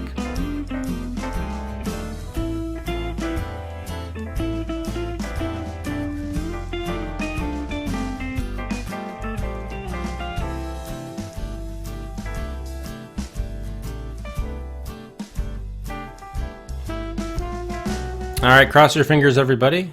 We're now going to see if we can make it over to the Adventure Showdown. Oh, Lotus 1, 2, 3, not Lotus Notes. The racing game. Oh, wow, okay, so they were not they didn't just do interactive fiction. That's neat. Cool, thanks, Carl. I have to look more into that. So yeah, welcome to the Adventure Showdown. This will be to determine game 133. And let's introduce tonight's combatants, starting representing the raffle queue with, now in its 4th showdown, it's died 3 times, from Silo, it's in the first degree with 12 guns. If it wins, Shivers would be poised to join the next Adventure Showdown. Next up, out of the hybrid slot, from Mothmeister, it's the second Truel, or not Quintool, showdown for Dark Sea 2, but guess what? It still is stuck on just 1 gun. That's been very surprising. Just hanging out there, though. If it wins, Bloodnet out of the viewer queue would join the showdown. Next up, we have making its showdown debut from Rexadoodle, it's Are You Afraid of the Dark? The Tale of the Orpheus Curse. Representing the viewer queue with 8 guns, at least at the moment in its debut. If it wins, Bloodnet would also again join the showdown. And we have now the veteran with now in its 5th showdown. It's Phantasmagoria, a Puzzle of Flesh from Gamer Grill. It enters with 7 guns. If it wins, the next showdown would go down to 4 games. And finally, showdown number 4 from Dark. It's Once Upon a Forest. It is, at the moment, the showdown favorite with 18 guns. So 18 for Forest, 12 for First Degree. They're at the moment the favorites, but that might change right now because guns are on. The gunsmith is back selling guns for 50 Cedrics apiece. If you want to know the odds of any of the 5 games seen.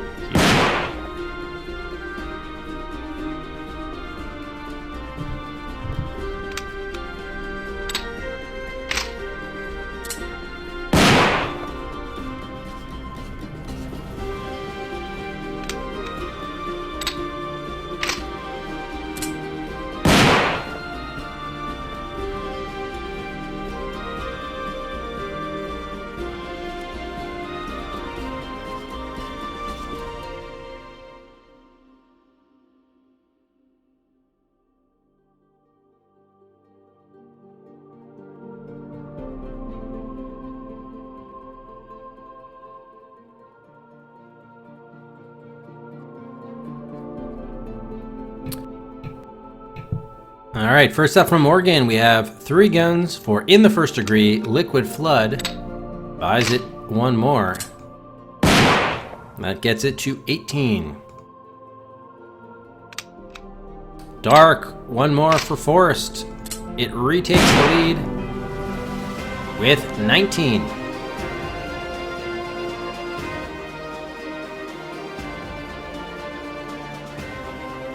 Travis, cast 1 for Orfeo. Are You Afraid of the Dark? Goes up to 9. Ambrosine, First Degree. It's now tied with Forest on odds. 19 to 19.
All right, let's do last call. Last call for any gun buys.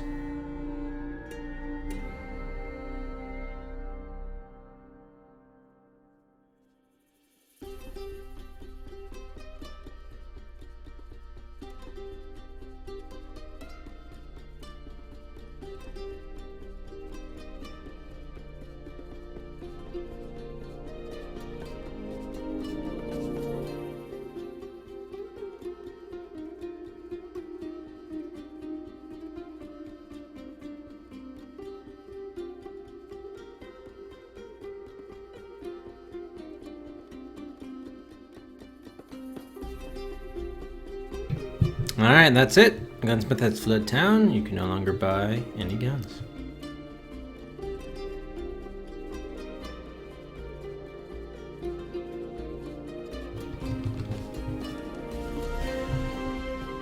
Yeah, I'm moving like very carefully with my system. I'm letting like each action take time before engaging with another app or another action.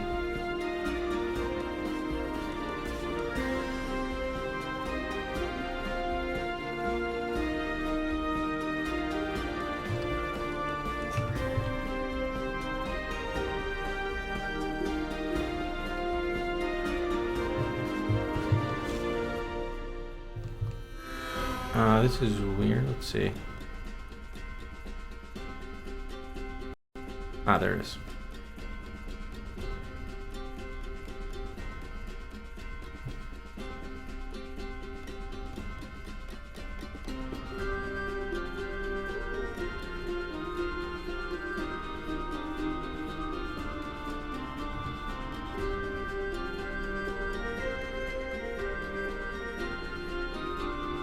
Okay, great. All right, so we have, let me just throw this in there.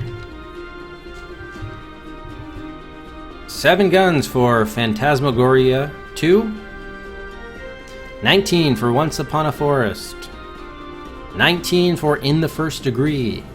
1 for Dark Seed 2. And 9 for Are You Afraid of the Dark?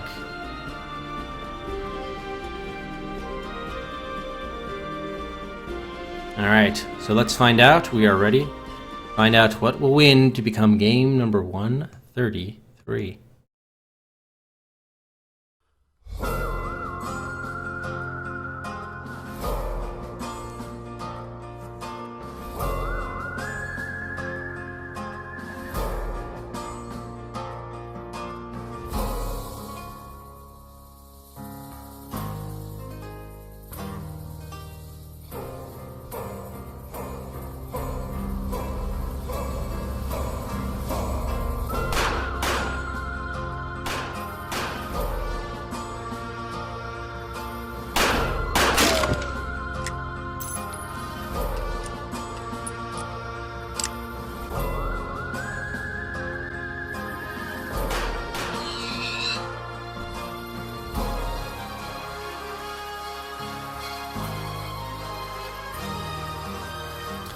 And the winner.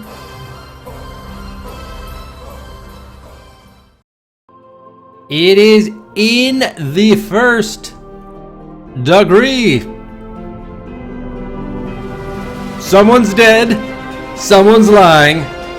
Can you prove murder one? In the first degree just murdered 4. 4 games down as in the first degree wins the showdown to become game number 133. Congratulations to Silo.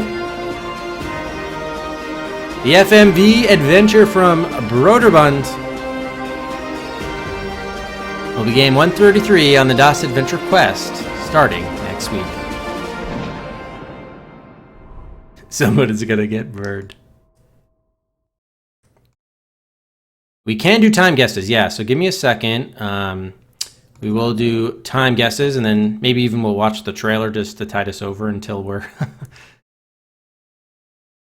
able to get to this. Okay.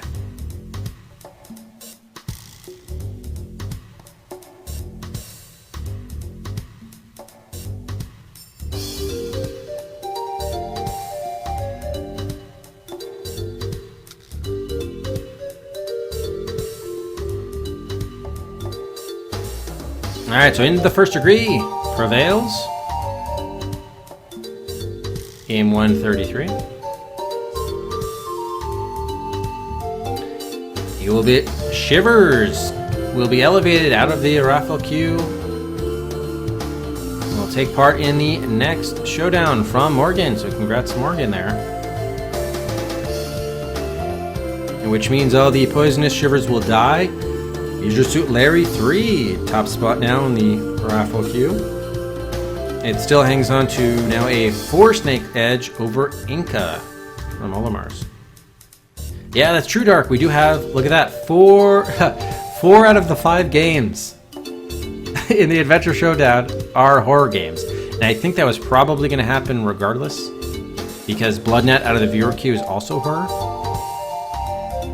You also have one, then Once Upon a Forest, which is like with the cartoon animals and so forth. Is very much the odd game out there. But all the other games in the raffle queue will move a spot up the list, including the Pawn, which was just picked. It was up to R39.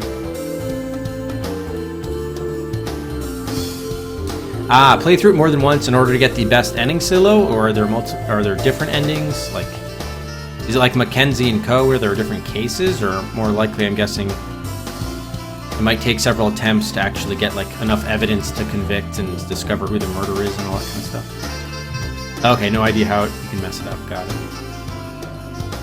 Cool, good to know. By the way, I'm gonna guess.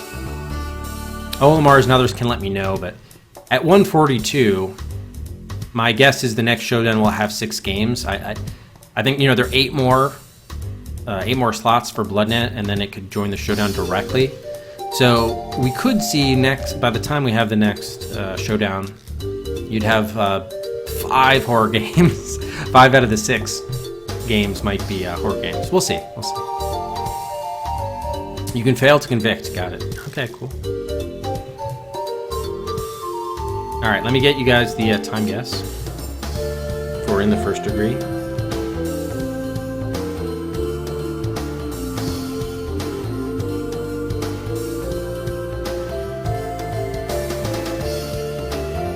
Okay, that's Forest. Here it is, in the first degree.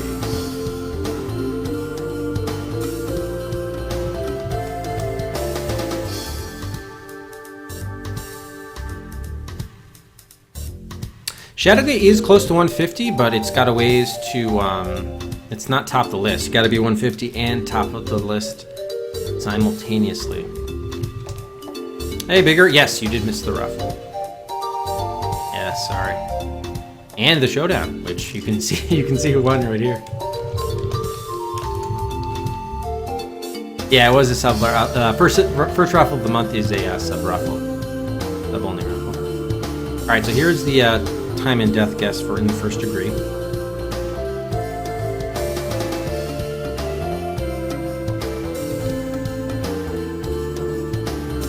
heads up again. This will be the last stream. I imagine for about 10 days. The next stream, since I'm going out of town, the next stream will likely be next Thursday evening. I might just, depending on how tired I am and everything, we might actually, not sure yet whether we'd have a second gen journey or start in the first degree next Thursday. Because especially since I'm gonna have to do all the setup for the game, I don't know. We'll see. Play it by ear, but we'll either probably start this next Thursday or Saturday or something. But it'll definitely be towards the end of next week. Why don't we? Yeah, I think better than. So this is developed and published by Broderbund. Why don't we do the trailer for this, because that's going to do a better job of giving you a sense of what the game is like rather than my just reading the regular descriptions.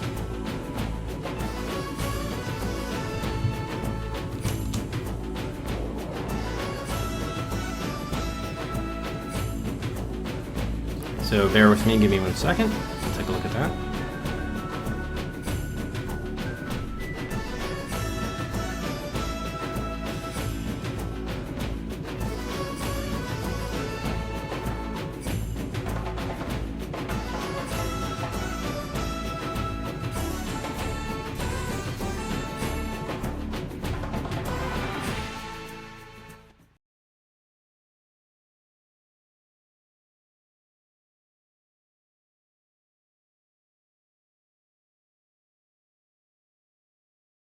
Oh, that's weird.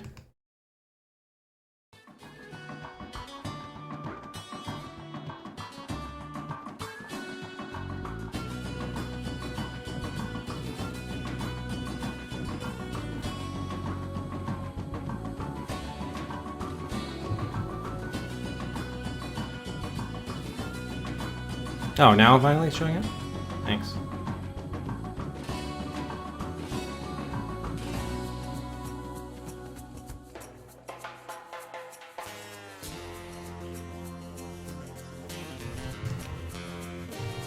Yeah, it's so bizarre. Can't wait to get off one of these classics. Ugh.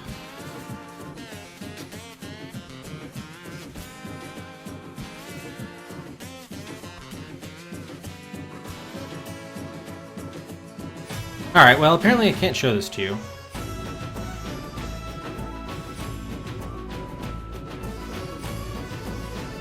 Not even showing. Alright, sorry. There's no way I can capture it. Unbelievable. Try one more time.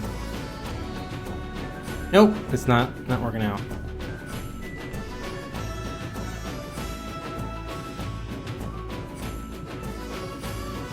Okay, I had to do it ganky like that.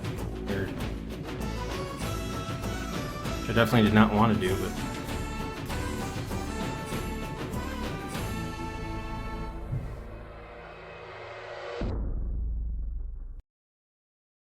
It's a little bit better. Yeah. Alright, that's about as... Oh, wait, no, maybe we can change it here. There we go.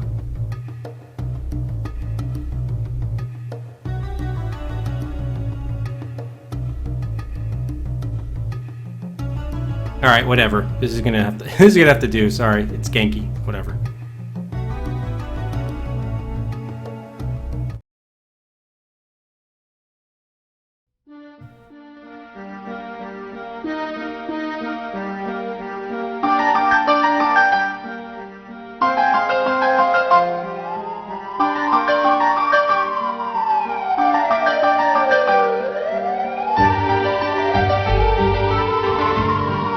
Called San Francisco's most intriguing murder case in years. Soon after the body of Zachary Barnes, local gallery owner, was discovered on the morning of March 13th, noted artist James Tobin was arrested. Insiders have told this reporter that District Attorney Sterling Granger does not yet have full cooperation from witnesses. With the trial only weeks away, San Francisco residents are wondering, can the DA build a solid case against Tobin?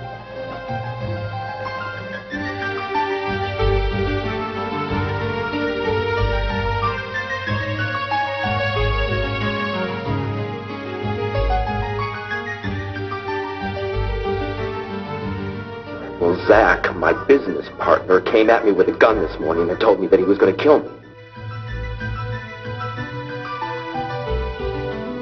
Mr. Granger, I have a question of my own first. Am I right to assume you have a pretty good case?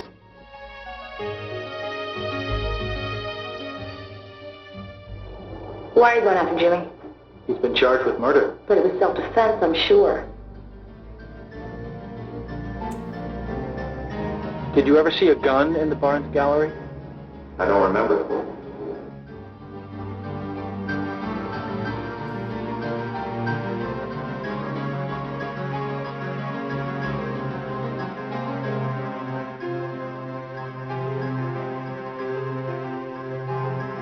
If Zachary Barnes fired a gun this morning, if he pulled the trigger, there'll be some residue on his hands that'll show up in our tests.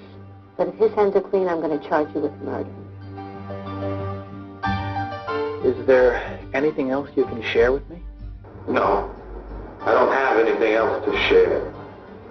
With the opening of the trial today, sources tell us the DA's case is far from airtight. But we expect some big surprises as DA Granger builds his case. This case was commenced by the people of the state of California against the defendant, James Henry Tobin.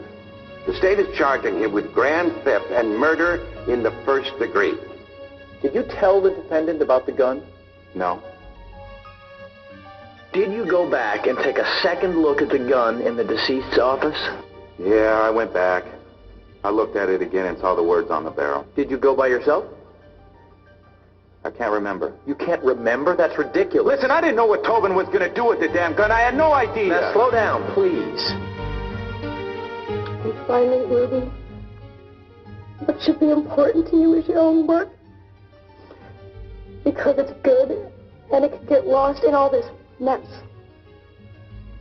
Capiche? Love? Zach? In a shocking development in the James Tobin murder case, Ruby Garcia, girlfriend of the accused, made some startling admissions today on the stand, which could substantially affect the outcome of this trial.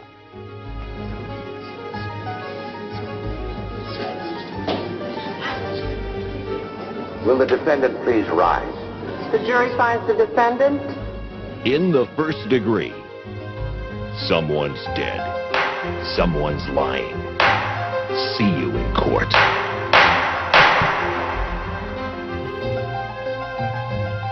I love that ending.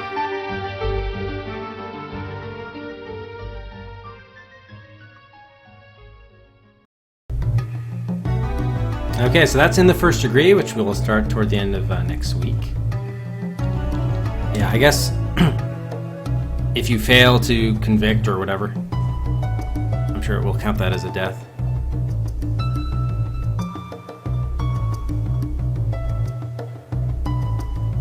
But yeah, that should be fun though. Looking forward to that. Thank you, Silo. Okay, so I think that'll wrap it up. I guess we'll go ahead and host up Bladen. He's continuing his quest to beat Mike Tyson's Punch-Out.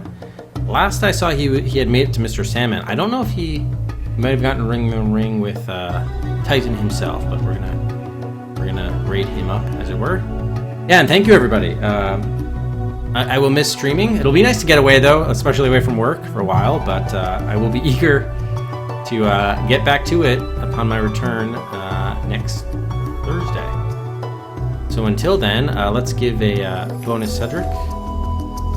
Actually, since it'll be a while, let's give a bonus 3 Cedrics. That'll the extra 2 to hold over for the break in the stream. And with that said, yes, that will do it for Shannara. It was a fun one. So thank you again, Carful, for the pick. Another good one from Legend. Congratulations to all of the time and death guess winners. Particularly Mr. Viking was the closest, 19 minutes away with his time guess. Congratulations to Ambrosine, wins her 5th raffle, the Magnetic Scrolls game. What was the name? The Pawn. The Pawn is added to the raffle queue. And finally, congrats to Silo.